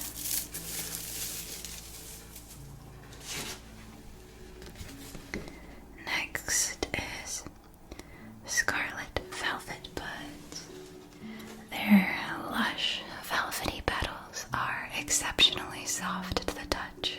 The blossoms make this subtle, melodious, rustling sound when caressed by the breeze. They thrive in parts of the woods that are inhabited by fairies, the fairy dust serving as a potent fertilizer for them. The petals are highly valued by fairies for crafting fine garments. It's believed by some that the presence of fae folk infuses the buds with their inherent charisma. Their presence in a potion can help you to speak suavely and make a charming impression on just about anyone. Oftentimes employed by enchanters, diplomats, and negotiators, since it provides them with the charm required to ease tensions and form strong alliances.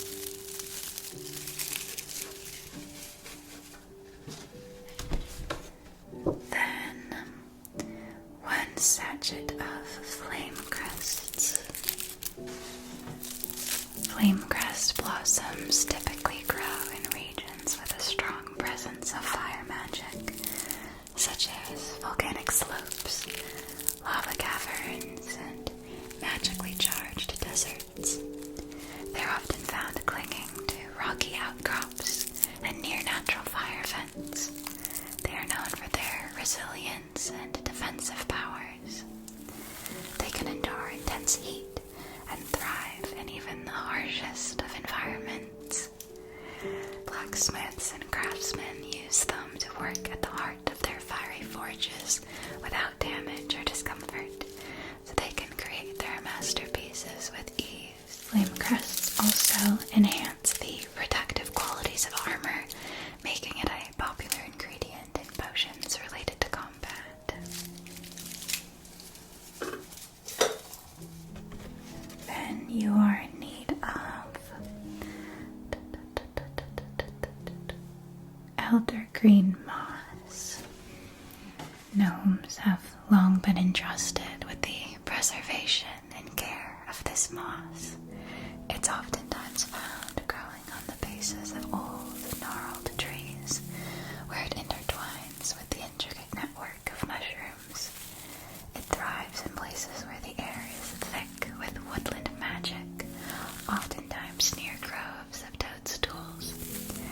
the moss spreads slowly, ensuring the well-being of the forest and all its inhabitants. Gnomes often use it to blend into their woodland surroundings.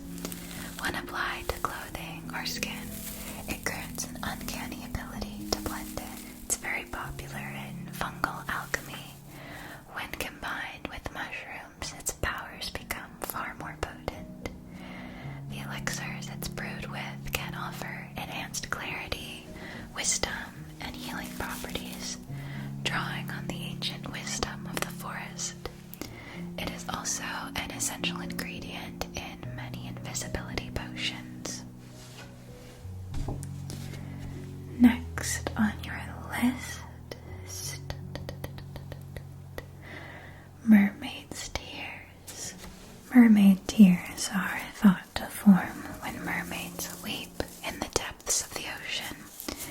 As their tears descend down to the ocean floor, they become crystallized by the high pressure, capturing the essence of the sea. They can be found in the remnants of shipwrecks and in the lairs of sea creatures.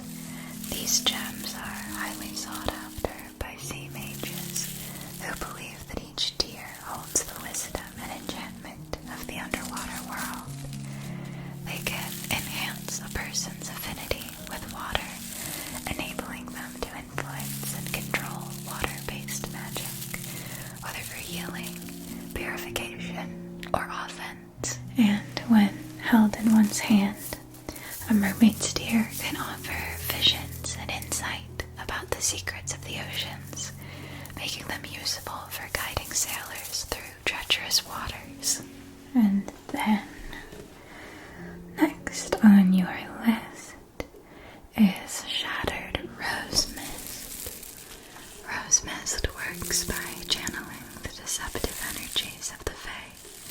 When used in potions, it creates illusions and mirages that beguile and mislead the senses of those who encounter them. It can generate false images, sounds, and sensations, turning a simple path into a treacherous maze. The crystals can be used to create mirages that deceive and misdirect attackers, providing valuable moments of confusion, awarding you the upper hand in combat situations.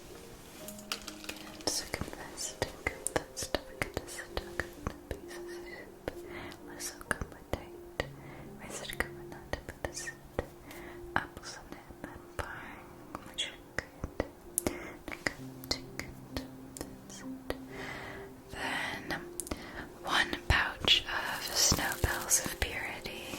Legends tell of a hidden garden where these flowers bloom under the watchful gaze of the moon, known as the Garden of Truth. It is believed that those who tend to these flowers and use them for healing are bound by a sacred oath to use their powers only for good. They are a key ingredient in many different healing potions, possessing the power to mend wounds, cure illnesses, and restore vitality. They can also compel truth-telling, ensuring that those who partake in the elixir speak honestly and reveal hidden secrets.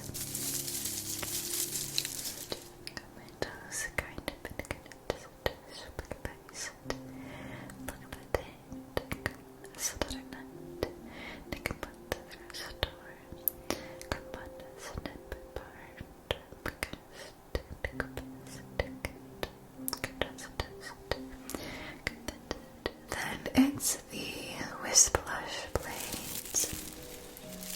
This grass is a key ingredient in potions for attracting luck, prosperity, and positive outcomes. It is known for its ability to reverse curses and hexes, returning the negativity to its source, or dispelling it entirely. It can heighten one's perception, allowing the user to spot opportunities and favorable paths more easily. Your Whisplush Blades. So to come there, step spreads and cut the dust, cut the candle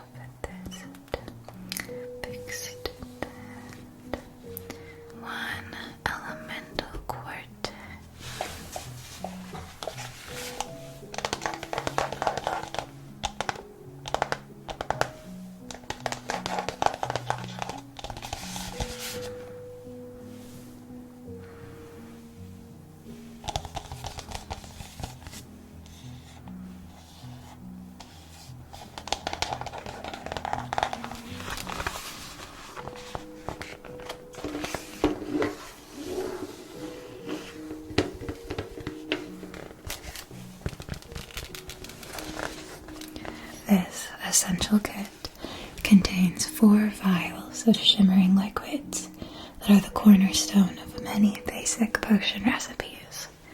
They will serve you well throughout your magical education. Let me introduce you to each of these 4 vital core ingredients. Moonlight Elixir is a delicate, silver-hued liquid that embodies the tranquil energies of the moon. It is a key ingredient in potions that enhance intuition, clarity of thought, and dream magic. When added to a potion, it imparts a sense of calm and serenity, making it ideal for soothing draughts and sleep-related remedies. Sunfire Essence is a radiant golden liquid that captures the essence of the sun's warmth and vitality. It is a fundamental component in potions designed to invigorate, heal, and boost energy. When incorporated into a brew, it infuses a burst of vitality, perfect for healing and revitalizing concoctions. Twilight Dew is a mesmerizing liquid with an amethyst-hued shimmer.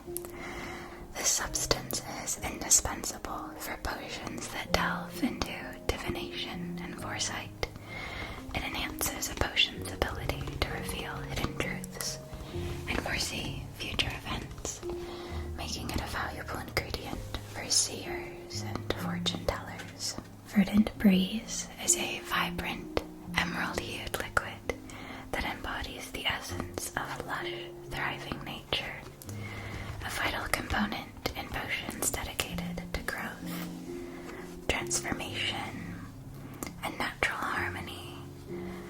When incorporated into a brew, it provides renewal, well suited for fertility potions, herbology concoctions, and all manner of spells related to flora and fauna.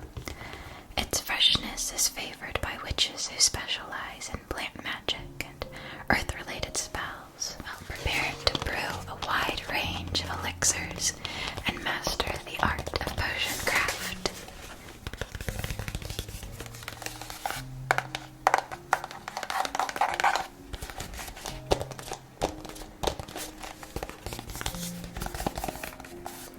Do you like this red leather shade?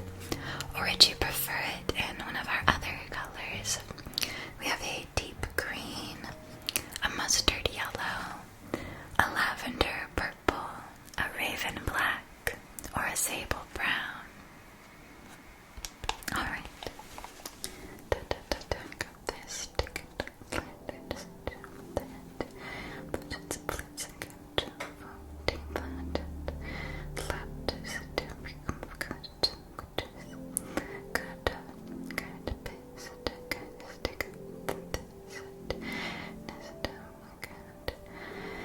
Next, you are in need of a lock. Might I suggest this stunning bronze lock adorned with intricate engravings of magpies and delicate flowers. This lock showcases impressive craftsmanship in its beauty, but also in its power. It's essential for witches like yourself to secure their precious herbs, potions, and spellbooks. The choice of bronze for this lock is no accident. Bronze is known for its unique ability to harmonize with both earthly and ethereal energies. Its warm and grounding properties make it an ideal material for safeguarding your magical supplies while keeping them attuned to the natural world. But the true magic of this lock lies in its ability to not only physically secure your belongings, but also protect their energetic properties. It acts as a barrier against external influences that may disrupt the vibrational harmony of your magical ingredients. This means your herbs, potions, and spellbooks will retain their potency and purity, so your spells and rituals will be as effective as possible. The key looks like this and inserts as such.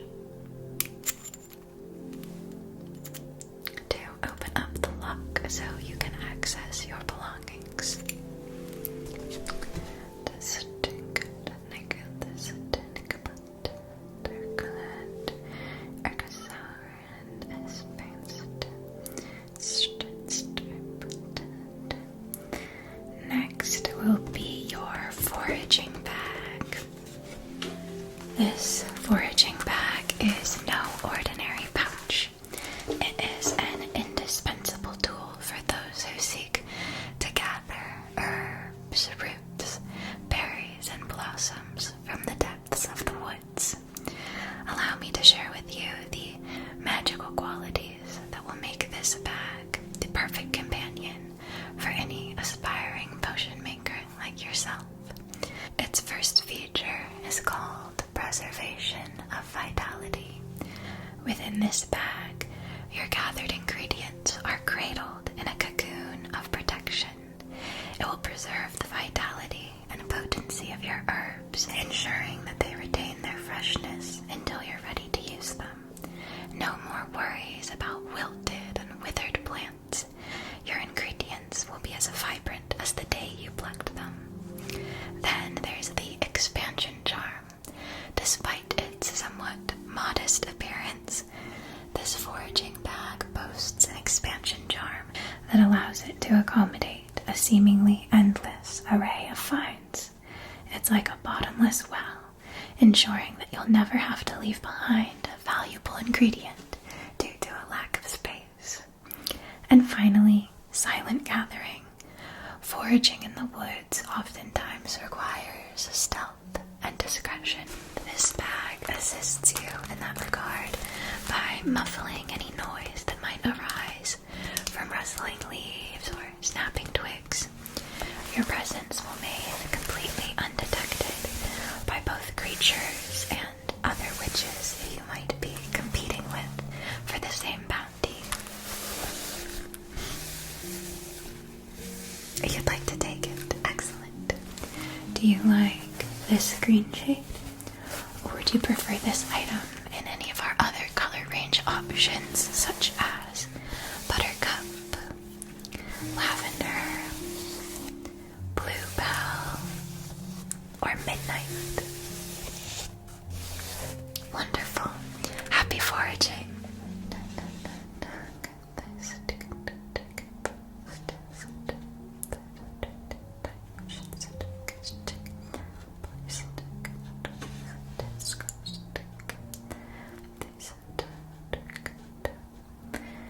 Now you are in need of an incense burner.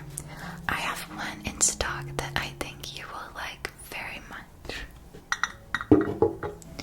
This particular burner is crafted from Luna Forge bronze, known for its ability to resonate with the energies of the moon and stars. The moon and star charms adorning the top are also made from Luna Forge, enhancing its connection to celestial energies. And these charms, when heated by the incense, radiate a soothing light that aids in creating a mystical ambiance, as well as helping you see what you're doing. The lunar diamonds embedded about the burner are attuned to the energy of the moon. They hold a soft, silvery luminescence that mirrors the moon's phases. Lunar diamonds promote heightened intuition and emotional clarity. When the incense is burned, their energy blends with the smoke, creating an environment conducive to divination and dream work. They aid in accessing the subconscious.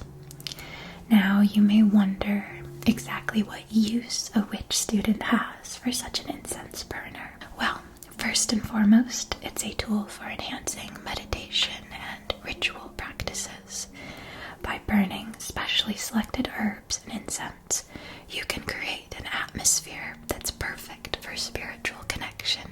It's also well suited for purification rituals and cleansing spaces and items. The billowing smoke can be directed with precision, allowing you to purify your magical tools, sacred spaces, even your own mind and spirit.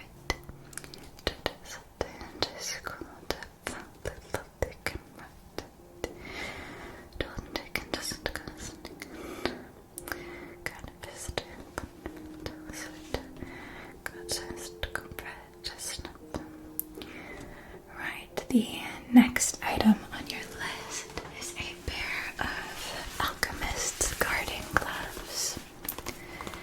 safeguard your hands while handling perilous potions. The leather used for these gloves comes from the hide of a fire strider worm, so the material is highly durable and naturally flame resistant, ensuring your hands will remain unscathed even in the face of the most volatile concoctions, like elixirs involving molten materials, venom extraction and handling, potions involving extreme cold, extreme heat, and brews with high potential to explode. You're unlikely to be working with anything explosive as a first year, but it will be good to have these on hand for when you do advance to those more robust brews.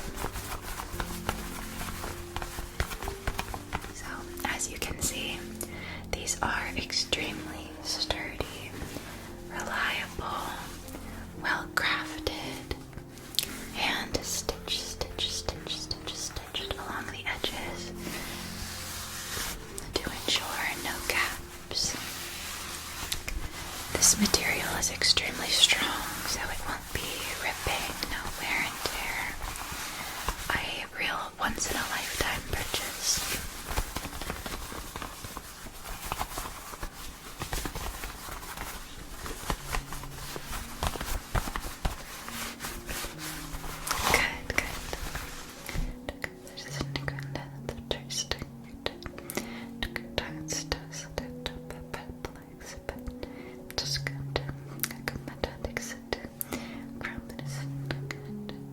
Good. Looks like we've reached nearly the end of your list. The final items you require from my shop are Winter's Breath and Dragon's Breath. Here they are. I'm sure you can easily surmise which is which. Let's begin with Winter's Breath, an ice potion. It serves as a fantastic tool for controlling temperature in your cauldron. When added to your brew, it effectively cools down the mixture. Very helpful when you need to counteract excessive heat in your cauldron, which can oftentimes unpredictably occur at the beginning. It's invaluable in situations where your potion threatens to boil or react too violently, ruining your precious ingredients. This can really save the day. And then this is Dragon's Breath, a fire potion that works in just the opposite manner. When added to your cauldron, it has the remarkable ability to warm up the brew and sustain the right temperature. For potions that require gentle simmering or controlled, consistent heat, this essence will be your best friend. It ensures your mixtures don't cool down too quickly, which can sometimes lead to incomplete reactions or unfulfilled potion effects. By having both the ice potion and the fire potion on hand, you'll be well equipped to handle temperature-related challenges in your potion making. Looks like that is the last of the items you are needing from my shop today. Your total will be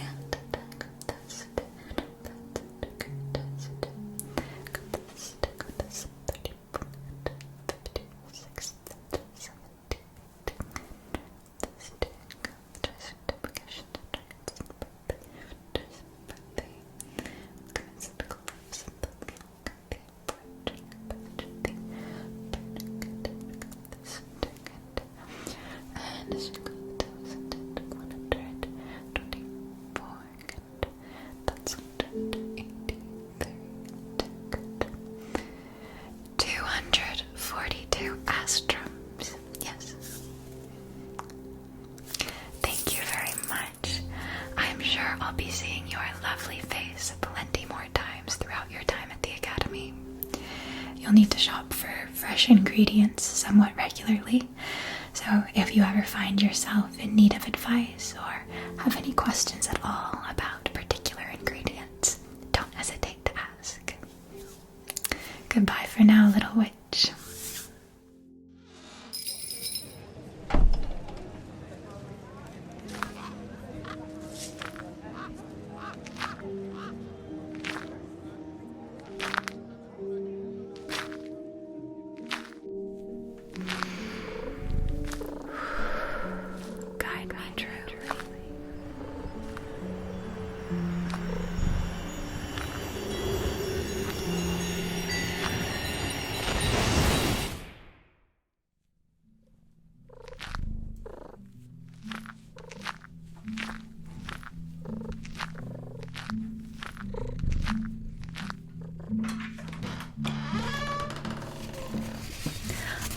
You're finally back. Hi, little bug. Come give me a hug. Welcome back home. How'd it go? Tell me everything.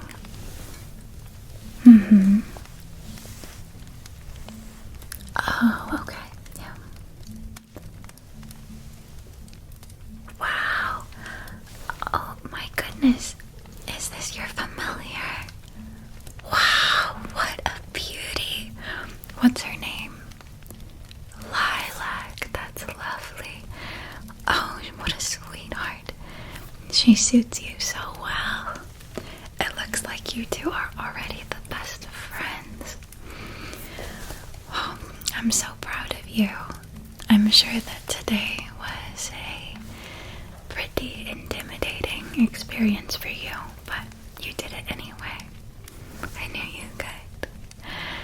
Well, would you like to get to packing?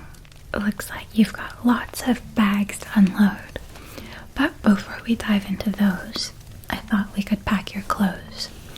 I've got this suitcase prepared for your clothes. That chest over there for all of your magical ingredients, supplies, wand, anything that you have for lilac. And then that last chest is for your spell books. So let's start with the clothes. The Academy sent over a parcel filled with your uniform set. I thought about giving you my old hand-me-downs, but they've got a bit too much character to them, you know what I mean? Too many little rips from my nighttime romps through the rose garden, and stains from potion brews gone awry.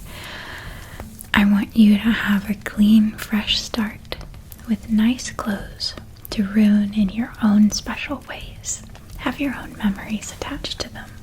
First is your warm winter dress for the fall and winter. Your more lightweight spring and summer dress will come in March, I think, is when those get delivered. That one will be a sweet light green dress that will end just about at the knee. This one comes nearly down to your shoes to really protect your legs from those harsh winter winds.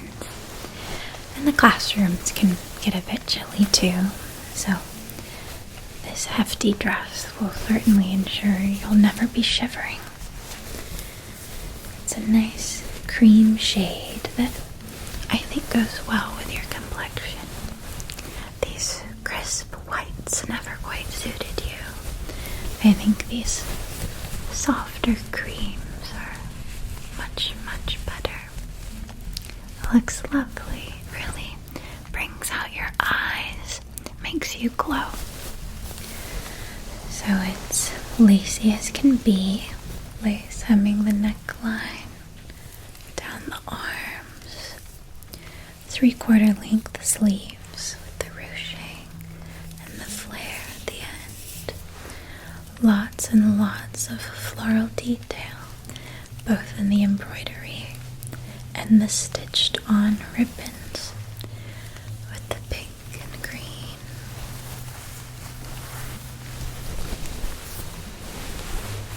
It cinches in slightly at the waist and then flares out. It's got layers and layers and layers underneath to give that nice voluminous effect, but more than that, to keep you warm.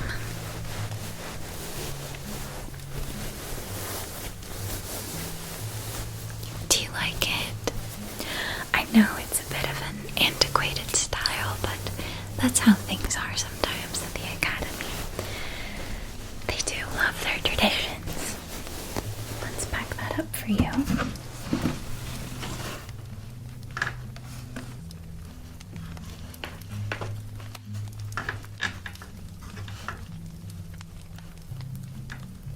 And then next will be the shawl. This will keep you warm too. Make sure you stay comfortable on the colder days and the windy nighttime. So this one is that classic Lily Valley sage green. very, very soft. It's got butterfly details. I like the way these details are three-dimensional. The wings seem to flutter off the surface of the shawl. It's got this collar around the neckline, green ribbon, beige ruching around the edges, lots of details like that. And then this embroidered brooch with blossoms of pink, yellow, green, and beige leaves.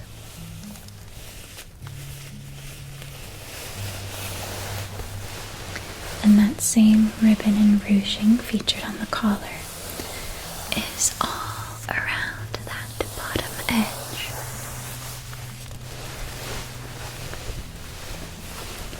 Extremely soft, silky inner lining. And so smooth. Feel that. Isn't that luxurious? They spare no expense when it comes to the uniforms. It's a point of pride for every student to look fit for the part of a highly esteemed witch. Tuck that in next to the dress.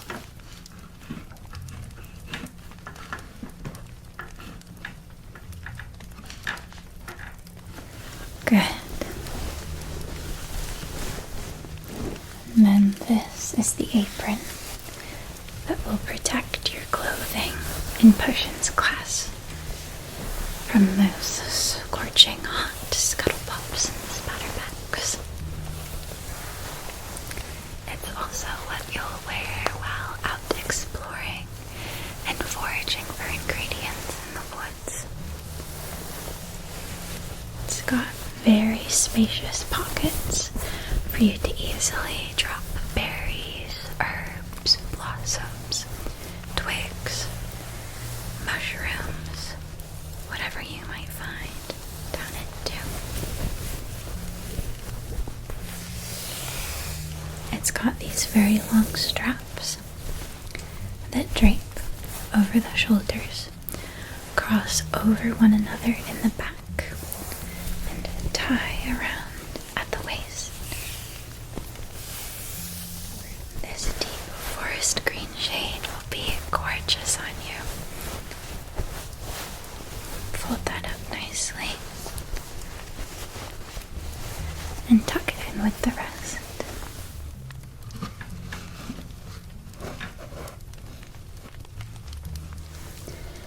This will be your daily wear hat for while you're walking down the hallways between classes, eating meals, spending time out and about with your friends. It is specially enchanted to fit your head perfectly.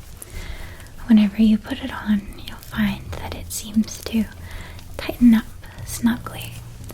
Not too tight, but just enough so that the rogue breeze will never come and carry it away. I love these wavy edges. Reminds me of a lily pad, and the way the tip slightly curls back like a leaf. Oh, this will look adorable on you. I'll fold it up for now. But don't worry, it never holds the folds. Straightens itself out quite nicely. I'll tuck it right in.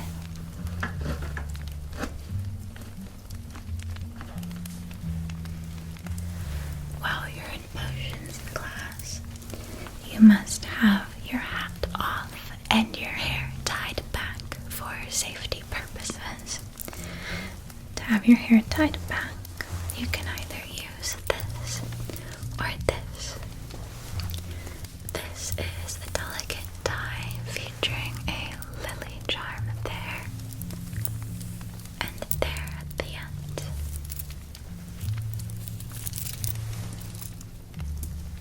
And this option is a decorative bow featuring lily of the valley embroidery here at the end.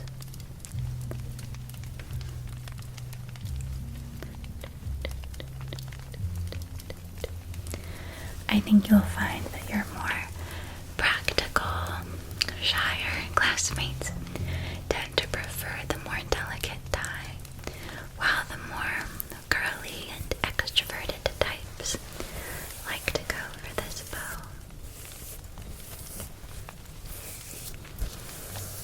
I think they're both lovely.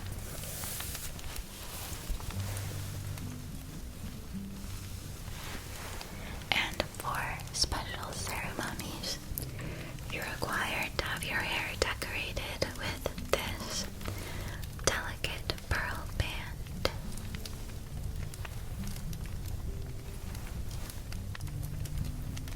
You'll wear this for initiation, graduation, the winter ball, the solstice, things like that.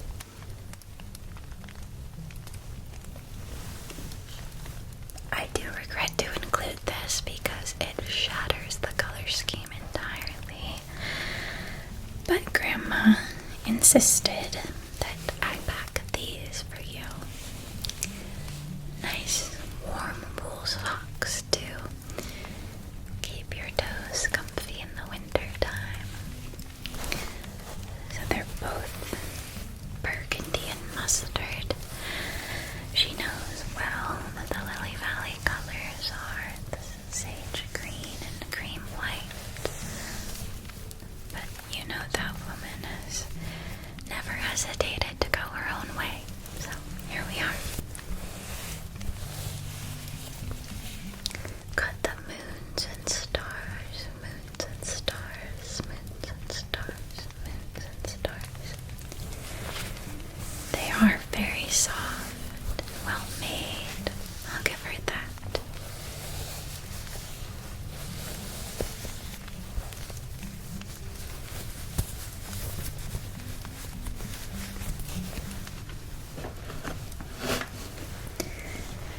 And these, with the white at the ankle, the heel, and the toe, the white dot dot dot dot dot dot dot dot dot dot dot, and the yellow stars, stars, stars, stars, stars, stars, stars.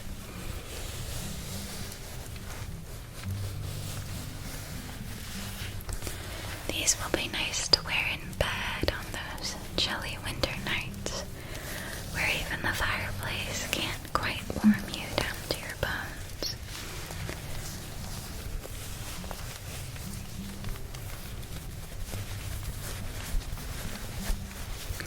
I hope you're happy, Grandma. Your clothes are all packed, so close up this case.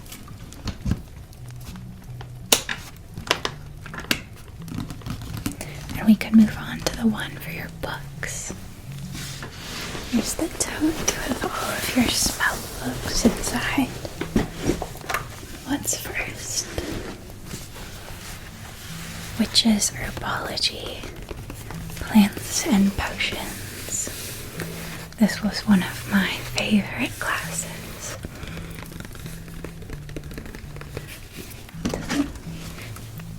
Sorcery and Ethics, A Witch's Code.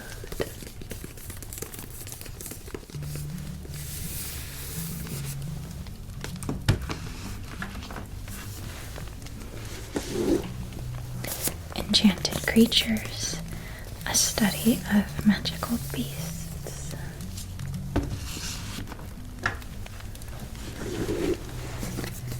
Divination, Seeing Beyond. This class always gave me the creeps. Potion Craft 101, Brews for Beginners. Terrible at potion craft. Requires such precision. Never my forte. I'm a known guesstimator. The Grimoire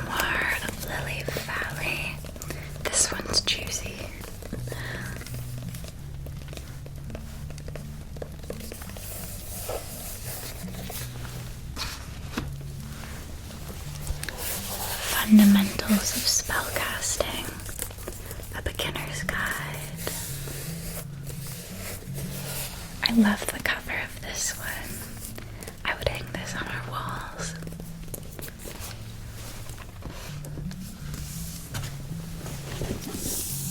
History of Witchcraft, a journey through time.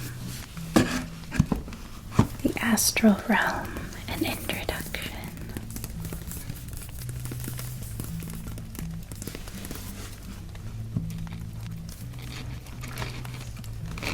And thankfully looks like we've got just enough room in here for your accessory items as well. Like your stationery. This is a nice set. I like these floral designs.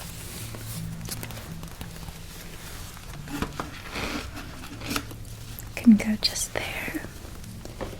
And your sealing wax. What a lovely box.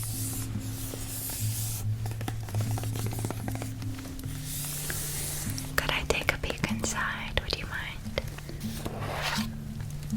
Ah, pretty. This makes me want to send some letters.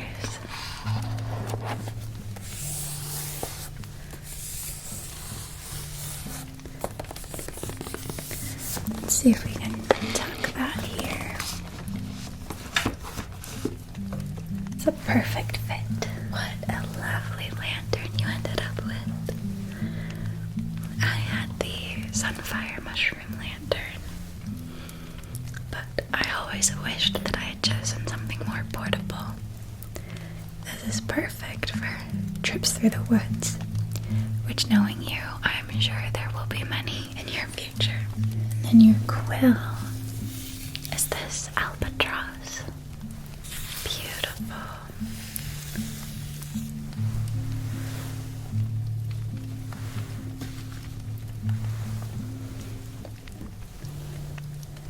Your candle snuffer, a crucial courtesy for your fellow students at the Academy.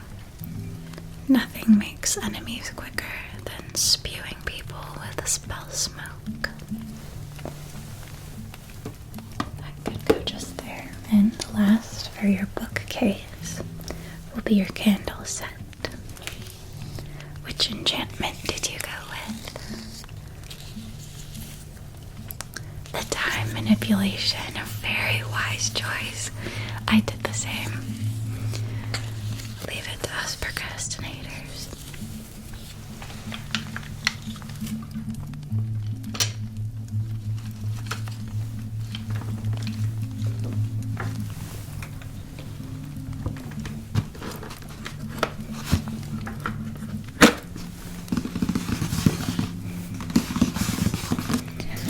That'll do it for your case of books. And then last of all, let's fill up your potions chest.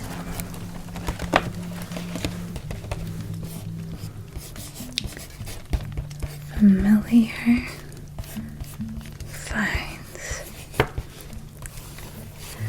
So first we can add your supplies to Care for Lilac here.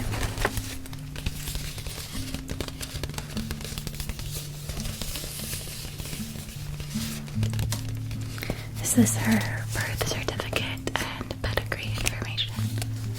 Good. Just there. Medicine. Luminara droplets. And what a gorgeous brush. This looks so pretty with her. Oh. That will be such a nice ritual for you too.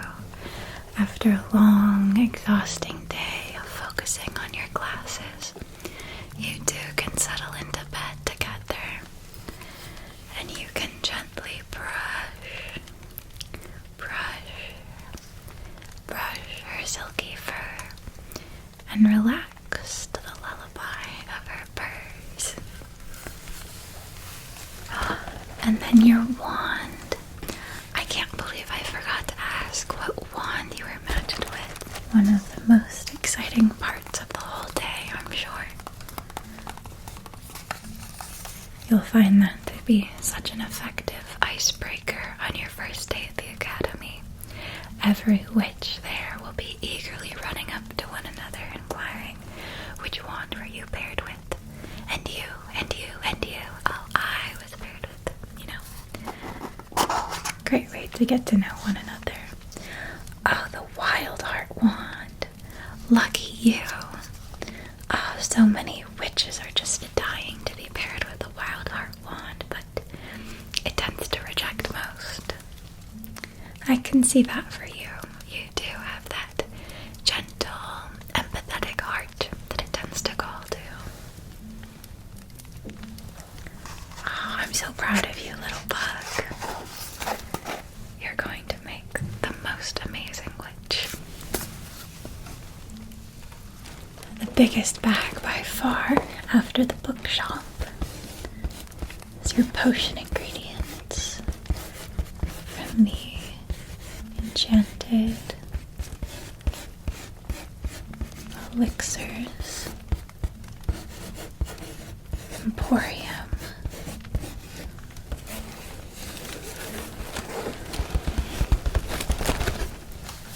So there's your quartet. Can I take a peek? These always look so pretty. Oh, thank you. Oh, look at those gorgeous swirling liquids.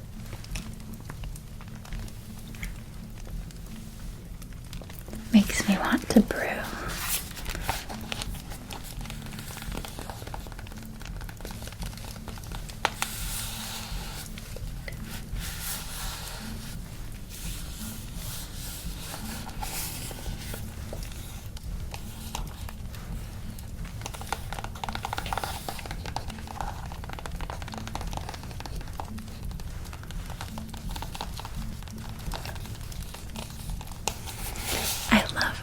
That you chose. This is beautiful.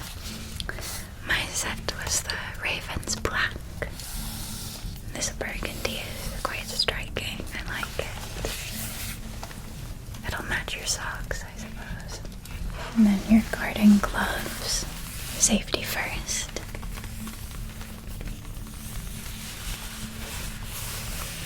Promise me you won't go trying to look cool and impress your classmates with your bravery by brewing barehanded. You promise me there's nothing cool about green digits, right?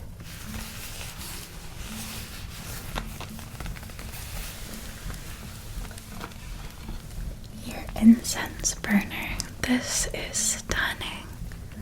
Oh, wow. What a gorgeous burner.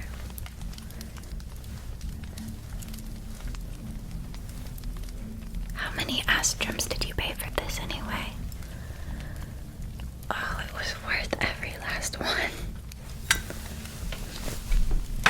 Your foraging bag. This will look so nice buckled onto your apron. Why don't we tuck all of your little pouches of potion ingredients inside here? Take advantage of that expansion jar.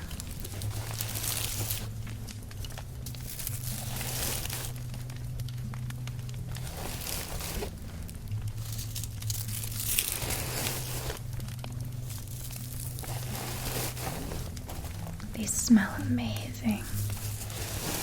It's easy to tell how high quality and potently powerful they are.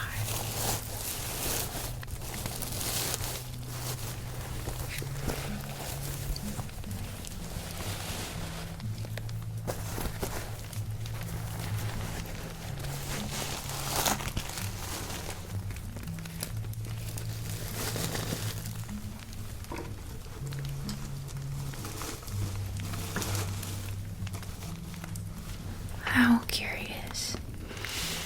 I don't seem to recall anything being on your shopping list from Spellbound Sweets and Treats. Oh, picked up some gifts for your professors. That's not a bad idea. The professors at Lily Valley, they can be quite strict, but even they are not immune to the charms of sweet treats. I should have tried that. Wow, what a bounty. It smells amazing.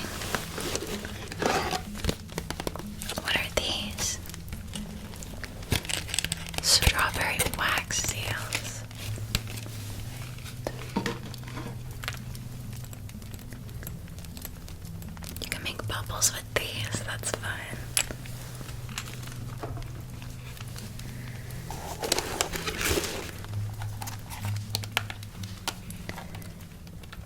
Neptune Taffies to summon a water droplet bow.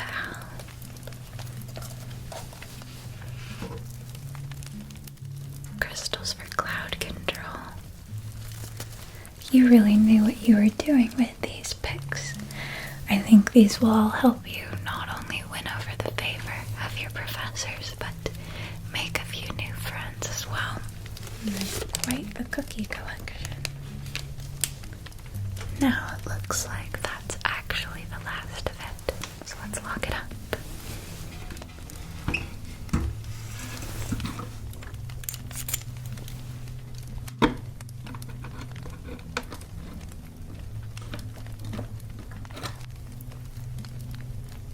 Find a safe spot to keep this key that you'll never lose track of, alright? There you are. I always kept mine tied to a ribbon around my neck like a necklace, long enough to tuck under my blouse so no one would see it, think to snatch it off my neck or snip it in my sleep. You never know. So, now that we've got everything safely packaged up for you, how are you feeling? You're worried about having trouble in your classes. Messing up spells. Well, it's not only okay to make mistakes, it's actually mandatory. That's the only way to learn. Magic is all about trial and error. The important thing is to keep practicing and learning from your experiences, right? And also note that the Academy can be quite eccentric. You'll encounter all sorts of unique characters and magical creatures. Make sure you keep an open mind, and don't be surprised if your classmates come from all corners of the realm. Embrace the diversity. Explore your differences. You'll learn a lot from one another. And don't forget to explore the Academy's hidden nooks and crannies. I discovered a few I can tell you about, and I'm sure you'll uncover many more that you'll have to share with me. But don't mention any of this to Mom, okay? In the library, head to the Elemental Studies section, and 2 rows below eye level on the right, you'll spot a red book with thick black stripes. If you turn this book upside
Alright, well, now that you're all packed and I have informed you of a few Lily Valley secrets, I guess you're ready for bed. Just remember, little bug, as you put on your uniform, you're joining a long line of witches who've proudly walked the halls of Lily Valley Academy. Embrace your studies, embrace your new magical family, and let the Lily of the Valley guide you. Trust your instincts. Magic flows within you. Believe in yourself, and you'll do great things. I'm so proud